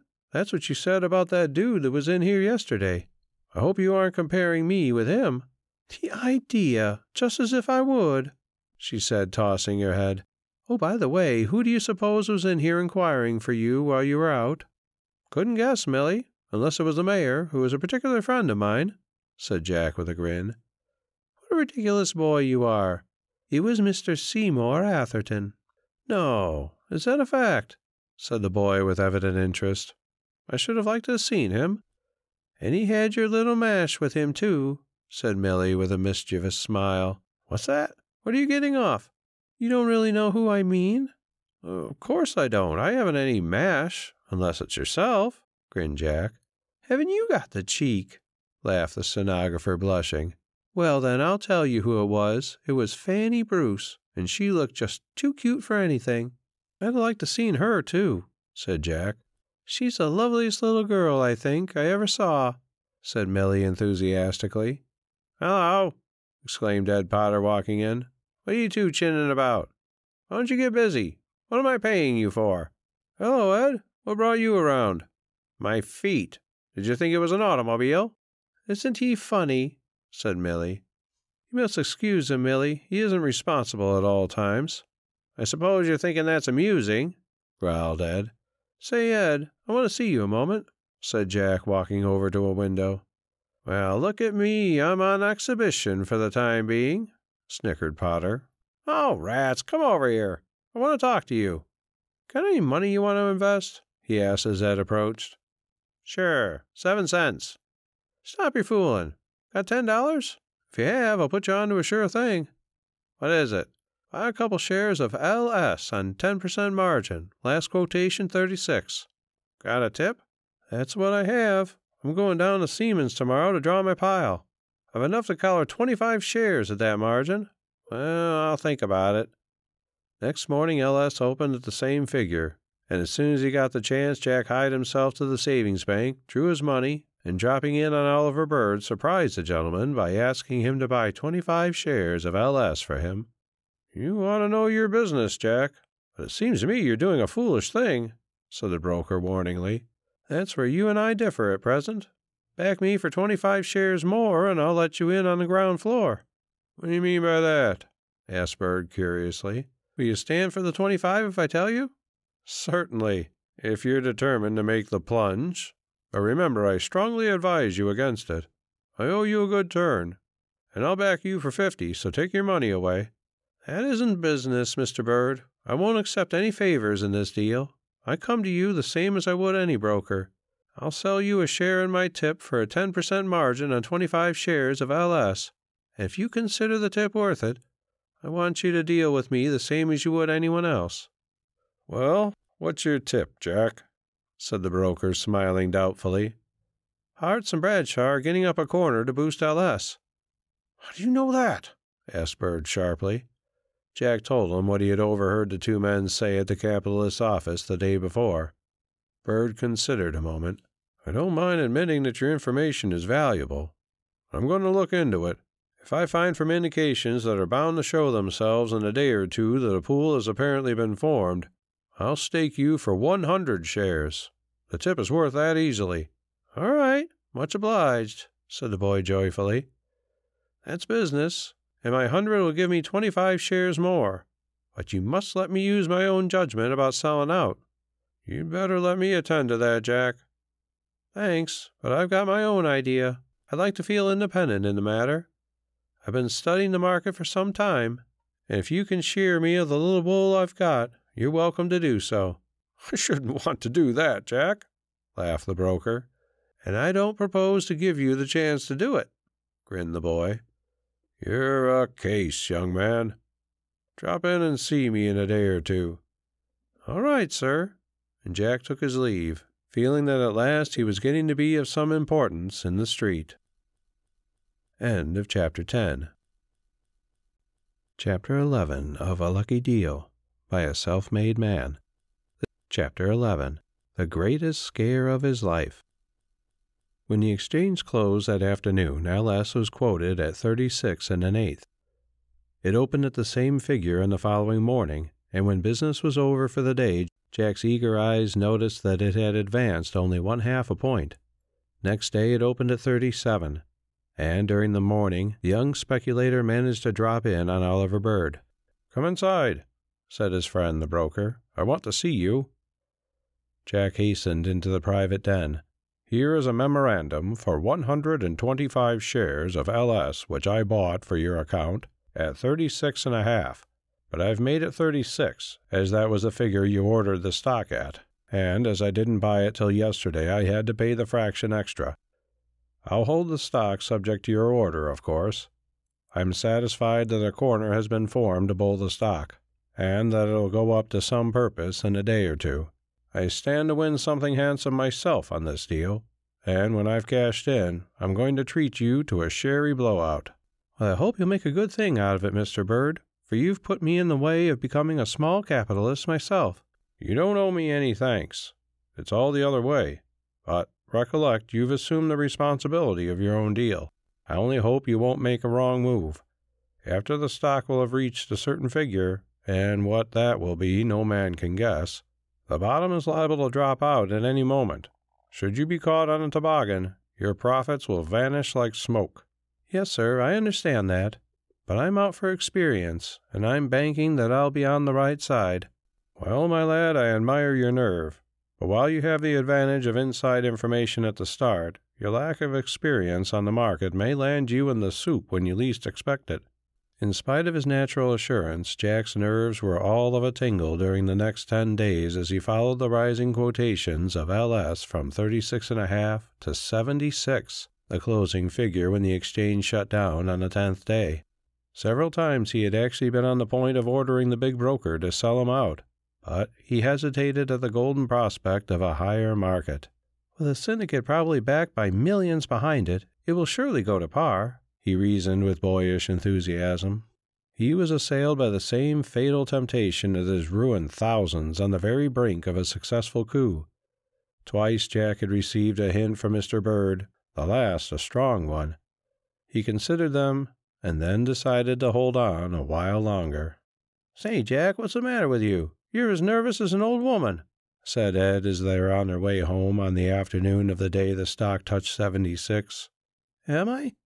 returned the lad with a queer sort of laugh. "I didn't notice it." "Sure you are. What's up?" "You aren't thinking of running off with Millie Price and getting married, are you?" jokingly. "Hardly, old man. Haven't been robbing the office safe with a view of emigrating to Canada?" "Not much chance for that," with what was intended to be a cheerful grin. "Then what's troubling you? Is my hair turning gray?" "I haven't noticed that it is," said Potter in some surprise. "Why?" "I didn't know but that it was. You seem so concerned about me." "Stop your jollying. You're different to what you were a week ago, and that's enough to show that you've got something on your mind. Ain't I your friend?" "Certainly. Then you oughtn't to keep me in the dark." "I won't after tomorrow." "Why not now?" "Because I've particular reasons." Ed was by no means satisfied with his answer, but he had to let it go at that. Jack's mother and sister had also noticed and remarked on the change that had come over him, but to all their anxious inquiries he refused to admit that there was anything the matter with him. That evening he spent studying the market quotations for the past week and figuring upon the chances of LS going higher. Finally, the big broker's warning that at any moment he might expect to be lost in the shuffle if he tempted fortune too far decided his course of action for the next day. "I'll order Mr. Bird to sell first thing in the morning," he said to himself. Once he had reached a decision, the matter was settled for good and all. Notwithstanding that fact, his dreams that night were enough to set his hair on end. Nevertheless, he was perfectly cool and collected next morning when he reached the office and exchanged the usual greetings with Millie Price. "I've never seen you look so much like a little man of business as you do today, Jack," laughed Millie. "And I've never seen you look half so pretty as you do this morning," responded the lad gallantly. Millie blushed to the eyes. "Really, you're too complimentary for anything," she said as she busied herself with her machine. Jack laughed. "Will you do me a favor?" he asked. "I should be delighted," she said. "What is it?" "Put a fresh sheet of paper in your machine. I want you to write a note for me." "Certainly. There, now I'm ready for you to dictate." "All right. Got the date down?" "Yes." "Then here goes. Mr. Oliver Bird, Wall Street. Dear Sir, please close out my LS stock." "Your what?" almost gasped Millie, stopping the machine. "Please don't interrupt me, Miss Price," said Jack with a sober countenance, while the girl stared at him with all her eyes. "Go on," said Jack. "Stock, I think, was the last word." "Stock at the ruling quotation at once, and oblige yours very truly." "That'll do. I'll sign it while you're addressing the envelope." "Is this one of your jokes, Jack?" asked Millie, handing him the envelope. "I'm not in the habit of joking in matters of business," replied Jack with a serio-comic expression. "Then you really are dabbling in stocks, which you ought not to do," said Millie severely. "Do you take me for a kid, Miss Price?" asked the boy, trying hard to suppress a grin. "Miss Price? Come, I like that," she exclaimed, flashing a half-reproachful glance at him. "I was only teasing you, Millie. Yes, I have been fooling a bit with the market. 11 days ago I bought on the usual 10% margin 125 shares of LS at 36. I'm going to sell out at once." Millie grabbed up the morning's Wall Street Indicator and ran her eyes down the list of stock quotations. Here it is. LS, closing price, 76. Jack Hazard, you don't mean to say... The girl stopped through sheer amazement. I don't mean to say what? Laughed Jack. That you have 125 shares? That's what I have. And you bought in at 36. That's what I did. Why, that's a profit of $5,000. You reckless boy, gasped Millie after a rapid mental calculation. That's the way I figured it. If the price doesn't break before my broker can sell it this morning. Well. That's all she said, for just then Mr. Bishop came in, but the exclamation spoke volumes. I should like to go out 5 minutes on a little matter of business, Mr. Bishop, said Jack, and on receiving the desired permission, he rushed down to Bird's office and handed in the envelope, which he had marked important. It was 10:30 when the young messenger returned to the office from his first errand. Mr. Bishop wants you, said the bookkeeper. The manager was dictating to Millie. Take this note, began Mr. Bishop to Jack. Mr. Warren wishes to see you, sir, interrupted a clerk at that juncture. Tell him to step right in. Mr. Warren, one of the firm's largest customers, walked into the private office hurriedly. Say, Bishop, I just got out in time, didn't I? LS has gone to pieces, and the exchange is in a panic. Millie, with a startled look, glanced at Jack. The boy had turned white as a ghost. You're wanted on the phone, Hazard, said another clerk, poking his head inside the sanctum. May I? Began the boy in a shaky voice. Certainly, answer it, said the manager without looking up. Poor boy, murmured Millie as Jack almost staggered out of the private office. I feel so sorry for him. And she looked as if she wanted to cry. What's the matter with your messenger? Asked Mr. Warren. Nothing that I know of, replied Mr. Bishop in surprise. Why, he looked as if he was going to faint just now. I didn't observe it. Maybe he's sick. He didn't say anything about feeling bad. So the bottom has fallen out of LS, eh? In the meantime, Jack reached the phone and grasped the receiver in a mechanical way. Well? He shouted hoarsely. That you, Jack? That you, Mr. Bird? Yes, LS is on the slump, and no telling where it will fetch up. But you're safe, young man. Your order to sell came in the very nick of time. I disposed of your stock at 76, the top figure, and I had hardly recorded the transaction before Yates, a big gun, dumped 10,000 shares on the market. Hearts couldn't handle it, and pandemonium has resulted. I congratulate you. You had the closest kind of a call. See you later. Goodbye. Gee whiz, muttered Jack as he hung up the receiver, barely repressing a whoop of delight. I've scooped the trick, and to think that a minute ago I was nearly frightened out of my boots. End of Chapter 11. Chapter 12 of A Lucky Deal by a Self-Made Man. Chapter 12. The Dude and the Violets. Jack hustled on his next errand as if the wings of Mercury were attached to his ankles. He was fairly tickled to death over the coup he had made on the market. $5,000. It kept ringing in his ears and marked time to his nimble footsteps, and it was pleasant music, too, you may well believe. When he got back, the first thing he did was to tell his good luck to Millie, and wasn't she glad? Well, don't say a word. She had been fearing the worst and sympathizing with him in her mind, and after all it had been a false alarm. What are you going to do with so much money? She asked with a smile. I haven't decided whether I'll buy a farm or start a bank, replied Jack with a happy grin. What a comparison, laughed the pretty stenographer. And a little while afterward he told Mr. Bishop, and the manager was amazed. You're a lucky boy, Jack, but don't try it again. Late in the afternoon he went around to Bird's office. The big broker was in and expecting a visit from him. It's better to be born lucky than rich, young man, he said genially. Do you know, if you had allowed yourself to get caught in that deal, I should have been tempted to have given you a dressing down. As it was, you took altogether too many chances. You only escaped by the skin of your teeth. Why, I got rid of my holdings at 69 2 days ago, and I was half tempted to sell you out at the same time. Only, you see, that isn't according to Hoyle. I'm glad you didn't treat me like a kid.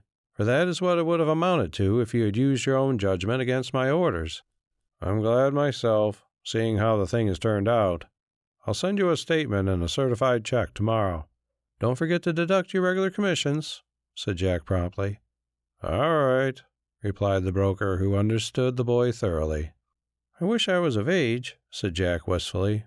"Why so?" "Because then I could sign checks and not have to draw my money personally whenever I wanted to use it. It would save me lots of time." "I hope you aren't thinking of making a practice of this sort of thing. If you are, you'll make a mistake. The best thing that could have happened to people who come into Wall Street is to lose their first deal. It might serve to scare them off for good." "Your advice is good, Mr. Bird, and I'm much obliged to you for it. But if I see another good thing going to waste, I should feel sorry to let it get away from me." "Good things are not handed out to the public, Jack. You came by the LS tip through sheer horse luck. A chance in a million." Jack made no answer to that, but took his leave soon, after promising to dine with Mr. Bird the next evening at Sherry's. On the way back to the office, our young messenger boy bought a nice bunch of violets, which he artfully attached to Millie's Remington while she was taking down the final dictation of the day in Mr. Atherton's room. "Where do these come from?" she asked Jack, who was perched over in the corner, reading a copy of that week's Financial Chronicle, as she reseated herself at the machine. The sly puss knew pretty well who had bought them, but that was one of her little coquetries. "I think it was that dude that was in here the other day that brought them expressly for you. He works upstairs, you know," replied Jack, smothering a grin. Before she could reply, in walked the self-same dude, Percy Chamberlain, with a duplicate bunch of violets. And straightway he pranced up to Millie and held out the flowers with a low bow. "Will you accept these flowers, Miss Price? Bought them expressly for you, don't you know?" Millie was astonished. "Why, hello, George Augustus Fitzwilliam," exclaimed Jack, dropping the paper and gliding over to the dude clerk, whose left hand he seized and shook as if he were some long-lost friend. "We haven't seen you for 2 whole days. Where have you been keeping yourself?" Percy, who was a tall, thin, good-looking Englishman, one of the clerks of the British and North American Fire Insurance Company, with offices on the 3rd floor of the building, gave a howl of pain and then hopped about the floor like a monkey on a hot stove. "What do you mean, fellow, squeezing my hand in this manner? Don't you know any better?" Percy was very angry indeed. "What do you want me to do, give you one of those pump-handle shakes? That isn't my style, George Augustus," snickered Jack. "I wish you would keep your distance, boy," said Percy resentfully. "I don't wish to be bothered by you, don't you know? You're only the office boy."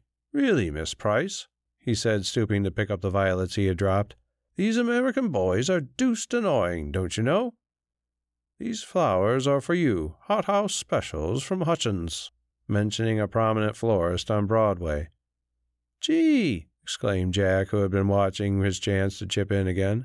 "I'm sorry to call you a liar, George Augustus, but you bought 'em off that Dago downstairs.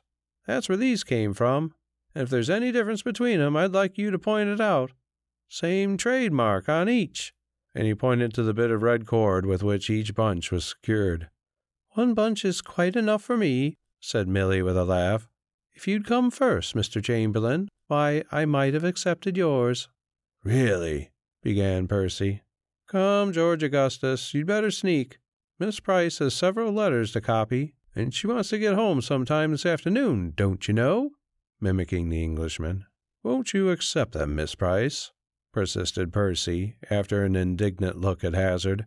"You will have to excuse me, Mr. Chamberlain," said Millie, turning to her machine and commencing to click off her notes, thereby ignoring the dudish visitor. "Goodbye, George Augustus," cried Jack as the disappointed Englishman started slowly for the door. "Come in again when you haven't so long to stay." "You're an insulting fellow. I don't wish you to notice me again," angrily retorted the insurance clerk, just as he was passing out of the doorway. "It was very kind of you to bring me those violets," said Millie to Jack as the door closed. "It's my favorite flower. You see, I'm getting reckless now. I've money to burn," laughed the boy. "Next thing you know, I'll be asking you to marry me." "You silly boy!" exclaimed Millie, blushing furiously as Jack ran away. End of Chapter 12. Chapter 13 of A Lucky Deal. by a self-made man.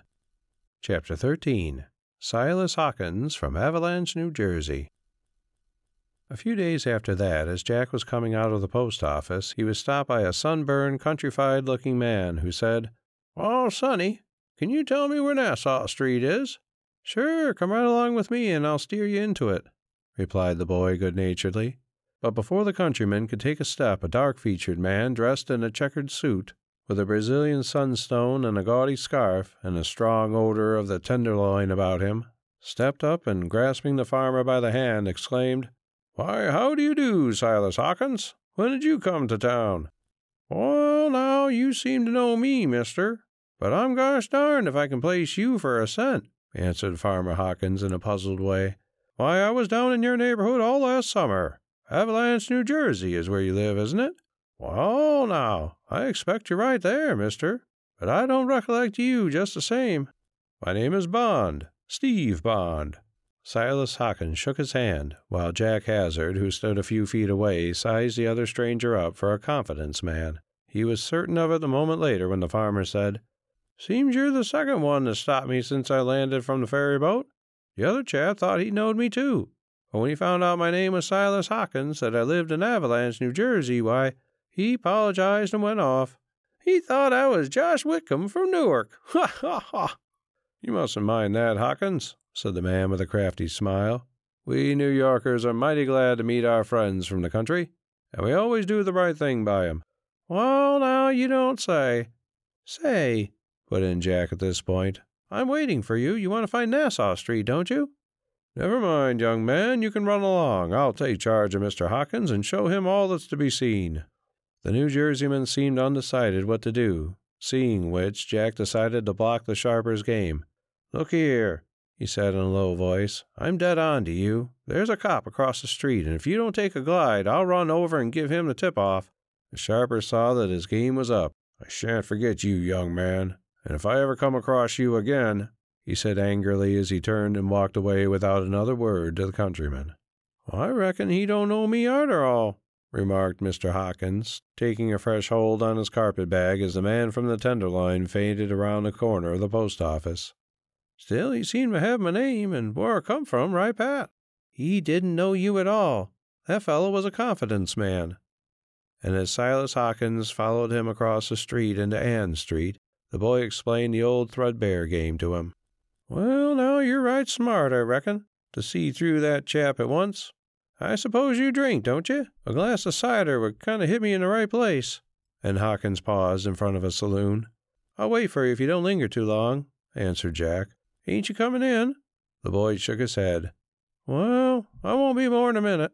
Jack glanced over a cheap lot of books on a vendor's cart drawn up alongside the narrow walk until Silas Hawkins reappeared. "This is Nassau Street," said Jack after they walked a short block. "Where'd you want to go?" "Well, I'll tell you. I want to get to Wall Street, and Dominie Hudson of our town told me if I found Nassau Street I should walk right into it." "He told you right. Come along, I'll take you there." "Be you going that way, then?" "Sure, that's where I work." "Sho, you don't say." "Maybe you can tell me where I can find some of them thar bulls and bears that folks talk about." "You want to visit the stock exchange? I'll get you an admission ticket for my boss." "Will you? That's kind of you." "Where do you expect to stop while you're in town?" asked Jack, thinking they might direct Mr. Hawkins to a cheap but respectable hotel. "Well, I'll tell you. I'm going over to Brooklyn to try and hunt up a niece of mine I hadn't seen since she was married, nigh on to 20 years ago. Her name was Sarah Doonesbury, but she married a Price. She's got a grown-up daughter that works one of them highfalutin writing machines like this." Mr. Hawkins dropped his bag and proceeded to give a comical illustration of how one clicks the keys of a typewriter. "Her name isn't Millie Price, is it?" exclaimed Jack with some interest. "Why, how'd you guess that? That's the gal's name, sure." "Would you know her if you saw her?" "Well, no, seeing as I ain't never seen her in my life. She's a good gal, I've heard, and I've concluded to do something for her and her mother. I've saved a little something since I took to farming, and as I ain't got no one but my niece to leave it to, I've come on to hunt her up. You better come to the office with me. Our stenographer is named Millie Price, and perhaps she's your relative. Well, it won't do no harm to see the gal. She can tell if her ma's name's Sarah Doonesbury Price, and if she was born down east in the same town I hailed from, and such like." So Jack piloted Silas Hawkins into Atherton's office. Then he rushed up to Millie. "Was your mother's name Sarah Doonesbury before she married Mr. Price?" "Yes," replied the girl, opening her eyes very wide indeed. "How did you come to find that out, Jack?" "I met a relative of yours, Silas Hawkins, and brought him here. He's in the reception room. He wants to find where you live. Hadn't you better see him?" "I've often heard Mother speak of her Uncle Silas, but I've never seen him, nor has he ever seen me." "Well, Millie, I think it's a good thing to freeze to, as he told me he's got money and calculates on doing the right thing by you and your mother. If I were you, I'd steer him right over to your home. Mr. Bishop will let you off, I guess. Go out and see him now, and don't ever say I didn't do you a good turn." Millie had no trouble in identifying herself to Mr. Hawkins' satisfaction. She got leave of absence for the rest of the afternoon and took Silas home with her. As Jack had figured, Mr. Hawkins' arrival proved a good thing in the end for both Mrs. Price and her daughter Millie. End of Chapter 13. Chapter 14 of A Lucky Deal by a Self-Made Man. Chapter 14. A Pointer Worth What? "I wish I had half your luck, Jack," said Ed one morning shortly after the young messenger had scooped in that $5,000 on LS stock. "I suppose you're referring to what I made the other day?" "Yes, and I can't see how you did it." "I'm not surprised. I gave you the tip to buy as many shares as you could put up the margin for. Did you do it?" "No. You were afraid to risk even a $10 note on a good thing.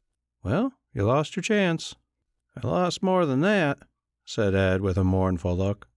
"What did you lose?" 15 plunks. "In what way?" "Well, after you told me you had collared $5,000 on LS, I went home and kicked myself around the block." "That was right. You deserved it. If you'd only bought 2 shares of LS, as I told you to at first, you might have made $75 clear profit." "That's what I said to myself. I felt I'd been a chump. You made a bunch of easy money while I hadn't made a sow. Well, along came Denny McFadden, and I told him what a calf I'd been. He asked me if I had any money. I told him I had $15. Then he offered to put me next to something that beat stocks all hollow. I knew what he meant and fought shy, but he talked me into going around to a certain pool room with him just to see how the thing was worked." "You needn't go any further, Ed," said Jack. "I know what you're going to say. Denny got you to wager your $15 on some horse before you left. Isn't that it?" "Yes. I put the whole thing on custard pie, a long shot, 100 to 1. Denny said he had a tip that the nag was slated to win next day. He'd been over at the track and claimed he knew all about it. It was the same as picking up the money. And when I got the $1,500, I was to give him $500 for the tip." "Ed, you're easy. I thought you knew what Denny is by this time. As for racing, don't you know the racetracks are open gambling places, maintained in defiance of the state constitution because of a law passed corruptly? I know pool rooms are maintained in defiance of the law, but at the tracks you can bet all you want. I don't see why. I'm not going to argue the matter, Ed. I'm interested in the stock market, not in the racetrack. Now, I'll tell you what I'll do for you the next time I catch on to a good thing. I'll put up $25 for you in connection with my own venture. That'll give you a small stake if I win." "If you do that, Jack, you're a brick," said Ed, brightening up. "I'll do it all right." And there the matter dropped for the time being. In spite of the well-meant advice of Oliver Bird and Mr. Bishop, Jack was itching another crack at the market. All the same, it wasn't his idea to go at the thing blindfolded. He hardly expected to pick up another tip like the last. Still, he kept his eyes and ears wide open so that in case anything worthwhile drifted his way, it wouldn't get by him. Any small favor would be thankfully received. He was on speaking terms with a good many brokers, and he knew every prominent one by sight. Next day Jack was coming along New Street about lunch hour, when he ran into Hartz, the exchange place broker. Hartz was a little wiry man with snappy black eyes, and was about as shrewd as you find them down on the financial district. Ever since the day Jack saved Oliver Bird from taking his own life in the office of the broker, Hartz had taken more or less notice of the boy, which was something unusual for him to do. As we have already seen, he gave Ed Potter a job entirely on Jack's recommendation. "Hello, young man. Who are you running into?" exclaimed the broker, grabbing the boy with both his arms and holding him tight. I beg your pardon, Mr. Hartz. I didn't see you. No, I'm not quite as big as Bird, grinned Hartz. How long have you been on the street now, Hazard? 6 months, sir. Look as if you'd cut your eye teeth by this time. It's a wonder you don't get into trouble with that tongue of yours. Why so? Asked Jack in surprise. Yesterday morning, when you came into my office, young Percy Chamberlain, secretary for the resident manager of the British and North American Fire Insurance Company, was there talking to Miss Kitson, my stenographer. Just as you stepped up to her desk, he remarked that he was the last remaining member of his family, whereupon you said you read in the morning paper that the lobster was becoming extinct, and I suppose you wondered why Chamberlain left the office in a huff? You're a peach. Jack grinned. Percy makes me tired, he said. He's always dropping in and bothering our typewriter with his silly remarks, so I make a point of giving him a shot where I can. There was a twinkle in Hartz's eye. Ever taken a flyer on the market? He asked suddenly. Once. When was that? A couple of weeks ago. How'd you come out? Ahead. Lucky boy. I suppose you haven't any tips to give away, have you, Mr. Hartz? Grinned Jack. You owe me for saving that carpet of yours the day Mr. Bird got reckless. Don't carry such things about with me, said Hartz in his sharp, offhand way. Then, after fixing the boy with his penetrating eyes a moment, he suddenly said, If you've got $25 or $50 you haven't any use for, you might buy a few shares of D&G just to keep your thoughts off Percy Chamberlain. And the broker nodded and walked away. Jack looked after him. A few shares of D&G, he muttered. I wonder if he meant that. I noticed that stock went up a point yesterday and 2 points so far today. Looks as if it were a safe investment. I'd give something to find out if that was the stock I saw him rushing about after this morning on the floor of the exchange. It isn't like him, or any other broker for that matter, to give out a real Simon Pure pointer. It isn't business. Still, I notice Hartz treats me different from most people. Maybe he's grateful because I saved him from something like a scandal. At any rate, a good many hard things would have been said about him if Mr. Bird had killed himself up in his office that morning. I'll have to think this over. I guess it wouldn't be fair to tell anyone what he said about buying D&G. He kind of sized me up pretty sharp before he opened his mouth about it. I know he doesn't like Chamberlain coming in his office and taking up Miss Kitson's time, and he was tickled because I started the dude on the run. I'd like to make another haul out of the market. Hartz hasn't the least idea I have $5,000 in the bank. If he had, I guess... Hello, Jack, interrupted the voice of Ed Potter, and his chum grasped him by the arm. Let's go in here and have a bite. Jack allowed his friend to steer him into a crowded New Street quick lunch house. They ordered coffee and stew as soon as a couple of stools were vacated. I suppose you haven't the least idea whether or not your boss is buying any D&G stock, have you? Whispered Jack. Ed shook his head. You can't learn much up in that place, I can tell you that. I know Hartz did buy a block of some kind of stock yesterday from Mr. Warren, for I was sent over to get it. You mean George Warren of 52 Broad Street? Yep. Jack made a mental note. And I fetched another stock this morning from Bentley and Clues. You don't know what it was? Nope. Say, Ed, suppose we take in the academy tonight, said Jack, suddenly changing the subject. I'm with you. What's playing there? In old Japan. Well, so long. I'll wait for you at the house. End of Chapter 14. Chapter 15 of A Lucky Deal by a Self-Made Man. Chapter 15 In the Grasp of the Market. Mr. Atherton, do you know if Mr. George Warren has any D&G stock? Asked Jack of his employer that afternoon. It was a rather cheeky thing for the boy to do, but then he was something of a privileged character with the boss. I believe he has. At least, we bought a block of it for him some time ago. There's been an advance in it yesterday and today, but I don't fancy it will go any higher. Anybody ask you for the information? Asked Mr. Atherton pointedly. No, sir. I was thinking of buying a few shares myself on margin. Well, I guess Warren will let you have what he has at 62. If you would like to buy it outright, it'll cost you about $310,000 cash, said Mr. Atherton with an amused smile. I don't think my bank account would stand for that, answered Jack with a grin.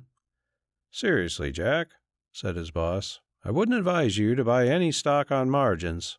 I don't want you to catch the fever. It's dangerous. You've no idea of the money engaged in productive industry, money earned by hard years of labor and economy, money held in trust for widows and orphans, money stolen from banks and corporations, money abstracted by clerks and office boys, is carried into Wall Street in the vain hope of acquiring a sudden fortune, and there remains.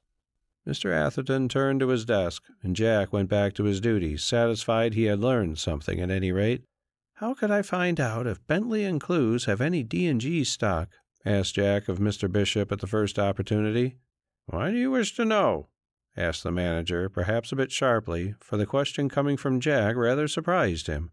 "I have a personal reason for wishing to know," replied the boy respectfully. Mr. Bishop looked at him a moment or two before he answered. "I happen to know that Bentley and Clues have no D&G stock in their possession. At least, they didn't have an hour ago. They delivered a large block of it this morning to Mr. Hart's. All they had on hand." "Thank you, sir." "Of course, whatever I tell you or you may accidentally learn while in our employ must go no further. You understand that, I suppose?" "Certainly, sir." That night, before Jack went to the theater, he had decided to buy as many shares of D&G on a 10% margin as he could afford. The bank where Jack had his money on deposit, except $500 with which he had reopened an account at the Seaman Savings, had a department devoted to the purchase and sale, through outside brokers, of stock for the accommodation of its customers. D&G opened at 62 3/8, and as soon as he got a chance, the boy ran over to the bank, saw Mr. Black, who had charge of the department in question, and asked him to buy for his account 700 shares of D&G at the ruling figure, provided that in the meantime the stock did not go above 63. Mr. Black phoned one of their brokers, but it was some little time before the number of shares was obtained, as it seemed to be scarce that morning. At any rate, it cost Jack 63, the 700 shares figuring up $44,100. 10% of the purchase price, or $4,410, Jack drew and paid to Mr. Black. When the exchange closed for the day, D&G was quoted at 64 5/8, and Jack was therefore something like $1,000 to the good. "I was up in the Bronx today, John, visiting the Deans," said his mother at the supper table. "They have a very nice place there, and it only cost them about $5,000. I think it would be a good idea if you went up that way next Sunday and took a look around. There are a lot of nice houses for sale in that locality. You have some money in the bank now, enough to buy a nice little place. I'm sure it would be much more comfortable to live in our own house, and much healthier than to continue here, where the neighborhood is so crowded. Annie and I were talking the matter over before you came in. She'd like to go with you, and I am sure the exercise and fresh air would be good for her." "All right, Mother," agreed Jack. "We'll take Ed along, too." "Will you?" said his sister, brightening up. "Sure, he'll be glad to go, sis. He thinks there isn't another girl who can hold a candle to you." "The idea!" said Annie with a blush. "Yes, the idea," he said, mimicking her. "What are you blushing about?" "Why, I'm not blushing," she answered in evident confusion. "You're not blushing. I'll leave it to Mother," said Jack merrily. "You mustn't tease your sister, John." "All right," said Jack obediently, "if that's the orders." "You're real mean," said Annie with a charming little pout. "Suppose I was to tease you about Millie Price?" "Pooh, what about her?" "Oh, you think I don't know anything about her. Ed told me lots about you and her." "Did he? Then I'll murder him. See if I don't," cried the boy, shaking his fist with mimic ferocity in the air. "Ha, ha, ha, ha," laughed Annie, clapping her hands gleefully. "I'm going to bring her up to see you some Sunday," said Jack. "That'll be real nice," said Annie with much interest. "Why not next Sunday? Bring her to dinner, and then we can all go to the Bronx together in the afternoon. Mother, make Jack promise to do that." "I should be very glad to have her come to dinner, John, if you would like to have her come." "All right, sis. I'll ask her if she will come. I've had the plan in my head some time, but somehow I never thought to ask you." "I don't believe a word of that, Jack," said his sister tantalizingly. "You were afraid I'd tease you about her. You know you were." "Nonsense," objected the boy, flushing up in his turn. "Who's blushing now?" And Annie laughed gleefully. Jack jumped up and chased his sister several times about the table, but failed to catch her till she took refuge on the floor beside her mother. He grabbed her in his arms. "Now, that's not fair, is it, Mother?" Jack's answer was a rousing kiss. "You big bear!" she exclaimed, pushing him away while her eyes fairly danced with fun. Jack dreamed that night that his D&S stock had gone up out of sight and that he had made $10 million. For the rest of the week, whenever he had the chance, he kept his eye on the indicator that ticked out its monotonous song in the reception room during business hours, and every day D&S advanced, sometimes with provoking slowness and sometimes with little bounds, like a boy chasing himself up a flight of stairs. But the tendency was always upward. "When will it stop?" mused the lad. "When go the other way? How long dare I hold on?" And Millie Price watched his eager attention to that fatal piece of mechanism with an anxious eye. She said nothing. He hadn't told her that he had embarked on the treacherous whirlpool of Wall Street speculation again, but she knew with the unerring accuracy of a sympathetic and deeply interested observer, experienced in all the signs that go with the game. And it worried her, for exactly how much she thought of Jack, no one but herself in this world knew. End of Chapter 15. Chapter 16 of A Lucky Deal by a Self-Made Man. Chapter 16. Playing for a High Stake. "Millie," said Jack about Saturday noon, "Mother and Sister Annie have heard so much about you from Ed and I that they are very, very anxious to know you. Will you dine with us tomorrow? I will come over to your house and fetch you." Millie blushed a little as she looked at the handsome, stalwart young messenger and hesitated what reply to make. "Well, Millie, is it yes?" "Yes, but on one condition," she answered earnestly. "All right. What's the condition?" "You must answer me one question, truthfully." "I agree to that, but do you think I would not answer truthfully any question you might ask?" he asked reproachfully. "No, Jack," she said, seizing one of his hands. "It isn't that, but—" "Well?" "You may not want to answer this question in the way I wish. Try me and see. I know I have no right to be so inquisitive. It oughtn't to be any of my business. I hope you won't be angry with me, but, Jack, I'm afraid—" She stopped, and the boy thought he saw a tear glisten in her eye. "Promise me you won't be provoked with me," she continued impulsively. "Why, of course I promise you," he said, greatly curious to learn what it was that affected her so deeply. "You've gone into the market again, haven't you?" "Why, how did you guess?" he asked in surprise. "How? There are a dozen signs you have given which are quite plain to me." "Well, I admit the fact." "How much of your $5,000 have you risked on a margin?" she continued with some hesitation. "How much? Almost the limit." "Oh, Jack, I feared as much. You're so enthusiastic, so reckless." "I'll tell you the story and let you judge for yourself." And he did. "Do you really mean that Mr. Hartz gave you that tip?" "That's what he did." "From what I've heard about him, he is the very last man in Wall Street to do such a thing." "The smartest men will sometimes make strange breaks, I've heard," said Jack. "I believe Hartz wanted to do me a favor for that affair of Bird in his office, but I doubt if he really would have given me such a tip 999 times out of 1,000, for business reasons, you know." "You bought 700 shares of D&G at 63. What is it today?" she asked anxiously. "Last quotation when the exchange closed at noon was 81. "81?" exclaimed Millie. "A gain of 18 points in less than 6 days. Why, you crazy boy, why don't you sell?" "Because I expect it'll go to 90, to 3 figures for that matter. Hartz's corners are almost uniformly successful, I have heard." "You foolish boy, they may quietly unload at any moment." "I don't think they will until the stock goes above 90. "Why?" she asked with astonished eyes. "I couldn't explain it to you, Millie, just why I believe so. I've been studying the ground. I've even found out several of the people Hartz has got in with him. Every one of them can write his check for $1 million, lose it, and not miss the loss." "Why, how could you get such inside information?" "Simply by having something definite to start with. That was Hartz. And then by using my eyes, my ears, and my brains." "Jack, you are either a wonder or—" She didn't complete the sentence. "Or a chump, eh?" he said with a light laugh.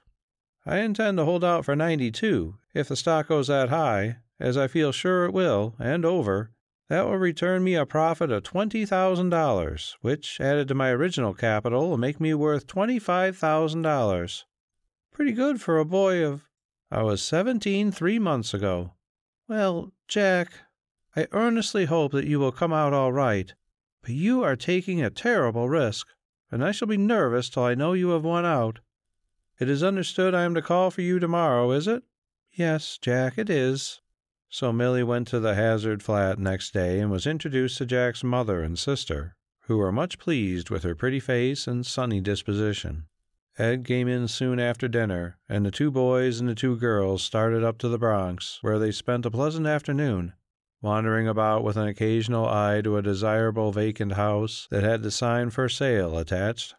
"This is something like counting one's chickens before they're hatched, isn't it?" said Jack after they had inspected one very pretty place which seemed to answer all expectations. "I like this house, don't you, Annie?" "Very much, indeed." "Well, if things continue to come my way, I'll come up toward the end of the week, maybe, and put a deposit on it." "What's the matter with doing it tomorrow?" chipped in Ed. "You got $5,000 stowed away in the Citizens Bank. What do you want to wait for?" Which remark showed that Potter didn't know everything. In other words, he didn't know about his chum's latest deal in D&G. For reasons that he considered good and sufficient, Jack had kept that fact from him.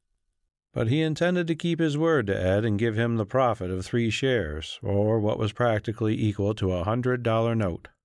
On Monday morning, D&G opened at 81 3/8. From this on, another pair of eager eyes in the office followed the rise of the syndicate stock. Milly was almost as excited over it as Jack himself. It reached and hovered around 90 all day Thursday. The pretty stenographer was so nervous she could hardly do her work, and twice she couldn't refrain from scribbling the words, "Please sell," in big capital letters on a slip of paper and passing it over to Jack with beseeching eyes. But the boy only smiled and never turned a hair. He had the nerve of the oldest and most successful operator on the street. "It's 92 or bust," he said to her the last time. "But, Jack, it seems to be standing still today." "Only resting to catch his breath for a fresh effort," grinned the reckless messenger. Milly threw up her hands with a little gesture of despair, whereat Jack laughed and walked off. End of Chapter 16. Chapter 17 of A Lucky Deal by a Self-Made Man. Chapter 17. The Gopher Mining Company Turns Up a Trump. "This is my lucky day," said Jack to Milly next morning as he stood in front of her desk while she was taking the Japan case off her machine. "What? Friday?" "Yep." "Mother calls it Hangman's Day, and superstitious people won't do lots of things on that day. Pooh! America was discovered on a Friday. Many of our distinguished men were born on a Friday, and many famous events occurred on a Friday. So there you are." Jack went to his work, and Milly started to copy several letters from shorthand notes of the day before. About this time Mr. Bishop came in, and the first thing he did was to send Jack with an order to a William Street printer. When he got back, the cashier handed him a letter addressed to him, care of the firm, bearing the Denver postmark, which had been delivered by the postman while he was out. In one corner was the imprint of the Gopher Gold Mining Company. The boy tore it open and found a brief note and a bank draft. The latter represented the 3rd annual dividend, this time of 3 cents per share on 5,000 shares, which amounted to $150. An accompanying printed enclosure intimated that the dividends would probably hereafter be declared semi-annually, owing to increased output and superior character of the ore mined. There was also a notification that the price of shares had been advanced from 15 to 25 cents, and that only a limited number of shares would be sold at that figure, the company reserving the right to still further advance the price without notice. "Gee," muttered the boy, "and I only gave that old fellow $50 for the stock, and here I've got back $150 already, while the value the company places on 5,000 shares is $1,250. Maybe I didn't strike it lucky when I bought those certificates." "There must be something interesting in that letter from the way you're smiling over it," said Milly as she passed him on her way back to her desk. "Hold on, Milly." he said, and she stopped to listen to what he had to say. "Didn't I tell you this was my lucky day?" "I think you did," she answered with a smile. "Remember that mining stock I bought some months ago from an old gentleman by the name of Tuggs?" She nodded. "I only gave him $50 for the lot, and now I've received my first dividend of $150, with more to come, and the company's estimate of the value of my shares is $1,250. How's that for luck?" Of course, Milly congratulated him. So also did Mr. Atherton and Mr. Bishop when they heard about it later on. So likewise did the other employees when the intelligence reached them, though no doubt the younger clerks envied him his luck. Indeed, so elated was Jack over his mining shares that he quite forgot for a time the much more important subject of the D&G stock, which, however, still clung around the 90 mark as though those figures had some potent attraction. When he went to lunch, he met Oliver Bird coming out of a Broad Street cafe. Of course, he had to tell him about his luck with the go-for-gold mining shares. "Glad to hear it, Jack," said the big broker, patting him on the back. "Nothing succeeds like success, young man. You were successful in pulling $5,000 out of the fire when another and more experienced person, had he taken the risks you did with that LS stock, would have probably gone up Salt Creek. Had those gopher certificates been offered to me on the same terms you gobbled them at, I shouldn't have touched them with a 10-foot pole." "They were not so wildcatty after all," grinned the lad. "It seems not. You're a pretty cute boy." "It isn't my fault. I must have been born so," laughed Jack as the broker gave him another slap on the shoulder and passed on. "Hello, Mr. Hartz," to that operator who came up at that moment. "Seen Percy Chamberlain today?" The broker's eyes twinkled, and he shook his head. "He hasn't dropped in on our Milly for 3 whole days," grinned Jack. "Must have struck a new mash somewhere. She has my sympathy." "How's D&G?" "What about it?" asked Hart sharply, fixing Jack with his gimlet eyes. "You're buying, aren't you?" "Who said so?" demanded the broker more aggressively than before. "Nobody that I know of. It just struck me that you were, that's all," said the boy lightly. "You must have a reason for mentioning it," said Hartz, gripping him tightly by the arm. "You told me that if I had $25 or $50 to spare to buy some, on margin, of course." "Oh," said Hartz, letting go of his arm. "So I went the limit on my little pile," grinned Jack. "Then you made a haul?" "I haven't sold it yet." "You've a good nerve," said Hartz. "That's what the dentist told me once when he yanked out a back molar." "Better sell today," chuckled Hartz. "I'll think about it. Kinda afraid I might break the market if I let it all out at once." Hartz punched him in the ribs and passed on. When Jack got back to the office after lunch, he meandered over to the indicator. Before he reached it, Milly had him by the arm. Her eyes were blazing with excitement. "Sell, Jack, sell! D&G has just been quoted at 92. "Thanks, Milly," he said with provoking calmness, picking his teeth with a quill and looking at her quizzically. "But I guess it's sold by this time." "What do you mean?" she asked with wondering eyes. "Well, you see, when I went out to eat, I stopped in at the bank and told them to close the deal the moment the stock touched my figure. That puts it up to them, in a way, and of course they notified their broker to that effect. I guess I'm safe enough now." "Oh, Jack, I'm so happy," was all she could say. End of Chapter 17. Chapter 18 of A Lucky Deal by a Self-Made Man. Chapter 18, A Lucky Deal. On the following afternoon, Jack Hazard met his chum as usual at the corner of Wall Street and Broadway, and the two boys started homeward. "I believe I owe you something like $100, casually remarked Jack, putting his hand in his pocket and fishing up a roll of bills. "You owe me what?" exclaimed the astonished Ed. $100, replied the young messenger tersely, "and here it is." He held out the bills.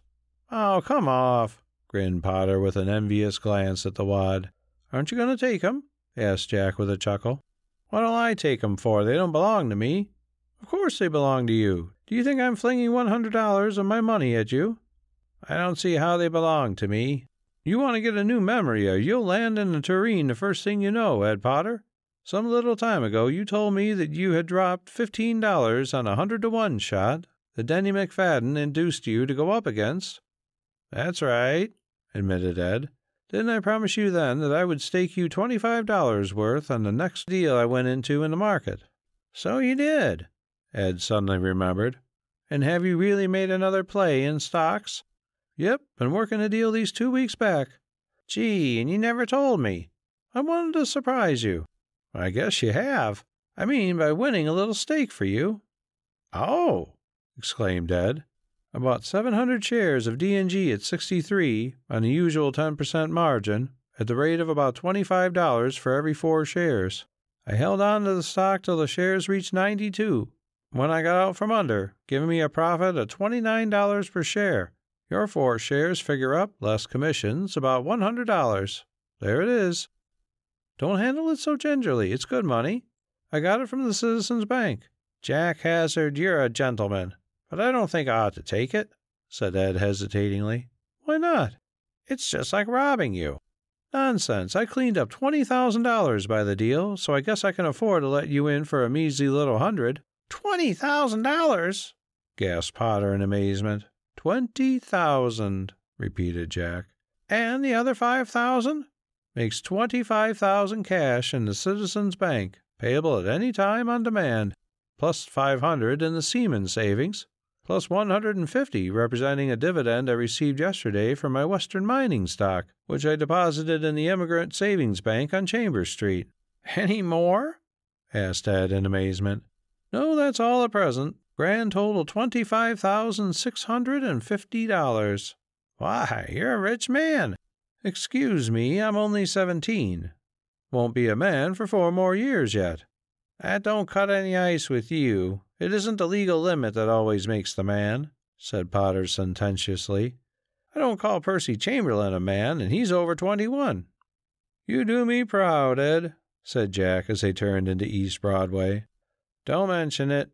But how'd you get the tip this time? Or did you go it on your own judgment?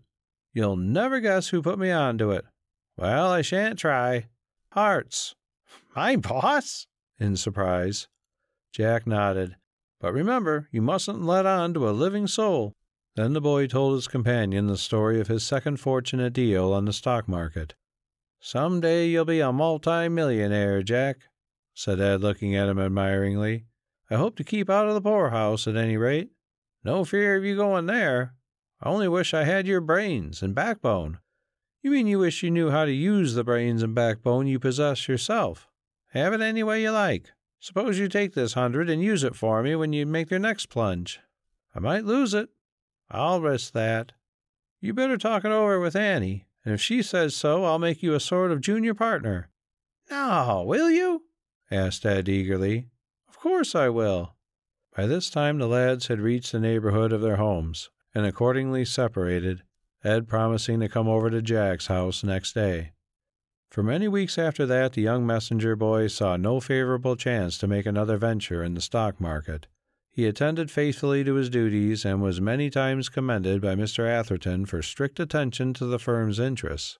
His salary was raised at Christmas, and he received a handsome present from his boss. He also received a valuable remembrance from Mr. Seymour Atherton. Nor was he overlooked by Mr. and Mrs. Bruce, who lived in Chicago, who also enclosed a ruby ring as a gift from little Fanny. But the present which gave him the most delight of all, though the least valuable in a monetary sense, was a pretty leather pocketbook with sterling silver trimmings which came to him from Millie.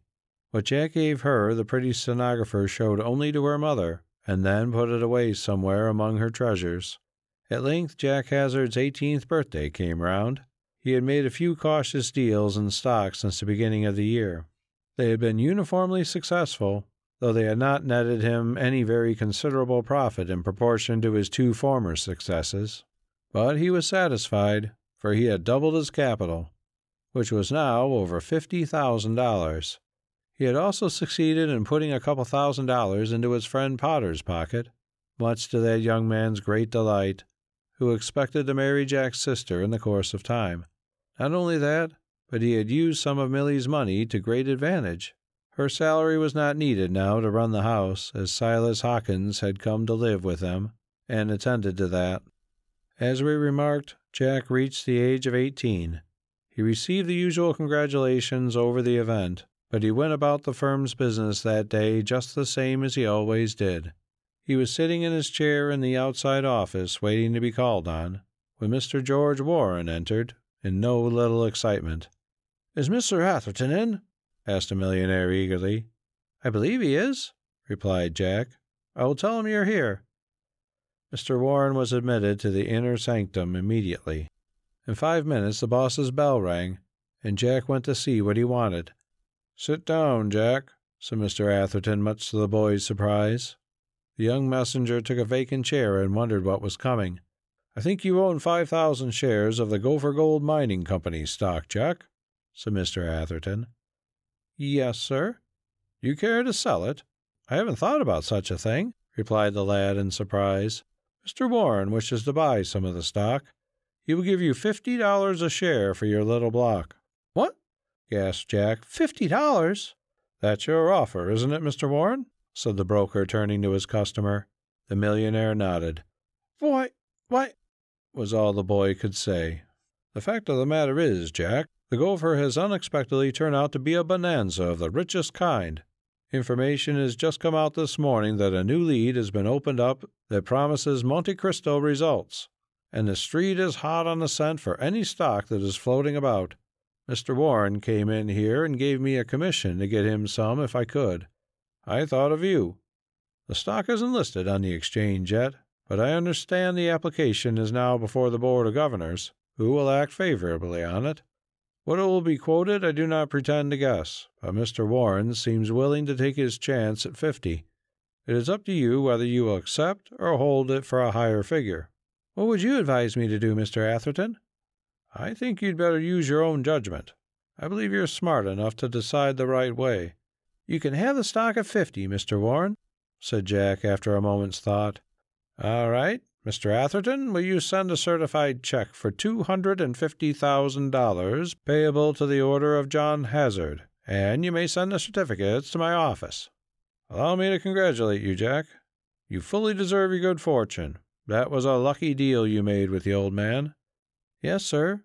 And if I can find him, he shall not want for $1 as long as he lives," said the boy earnestly. "He's a fine lad," remarked Mr. Warren as the young messenger left the private office.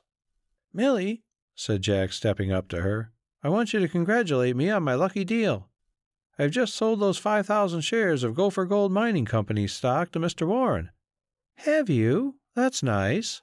You don't ask me how much I got for them," said the boy with a mischievous smile. "I don't think I have any right to be so inquisitive, Jack. I hope some day, not far off, that you will accept that right, Millie." It was a bold speech, and the girl's face flushed a deep scarlet. "Aren't you going to ask me?" he said almost entreatingly, looking down at the pretty girl with glistening eyes. There was a pause. Then she looked up and said softly, "How much, Jack?" $250,000, he replied exultantly. She looked dazed. "You don't mean it?" "I'll show you the check when I get it." End of chapter 18. Reader, there is nothing more to be said. Jack got his check that afternoon, and there was a mild kind of hijinks in the little house in the Bronx where the Hazard family had been living for some months. Jack also got Millie Price in due time, and a happier couple does not today live in Greater New York. Jack has a little old gentleman living with him, whom he rescued from the last stages of want in the Mills Hotel. His name is Tuggs, and Jack and Millie treat him as a valued friend, and the old man is grateful. That purchase of the Gopher Mining Company certificates was for Jack Hazard indeed a lucky deal. The end. End of Fame and Fortune Weekly, number 1. Recording by Keith Salis.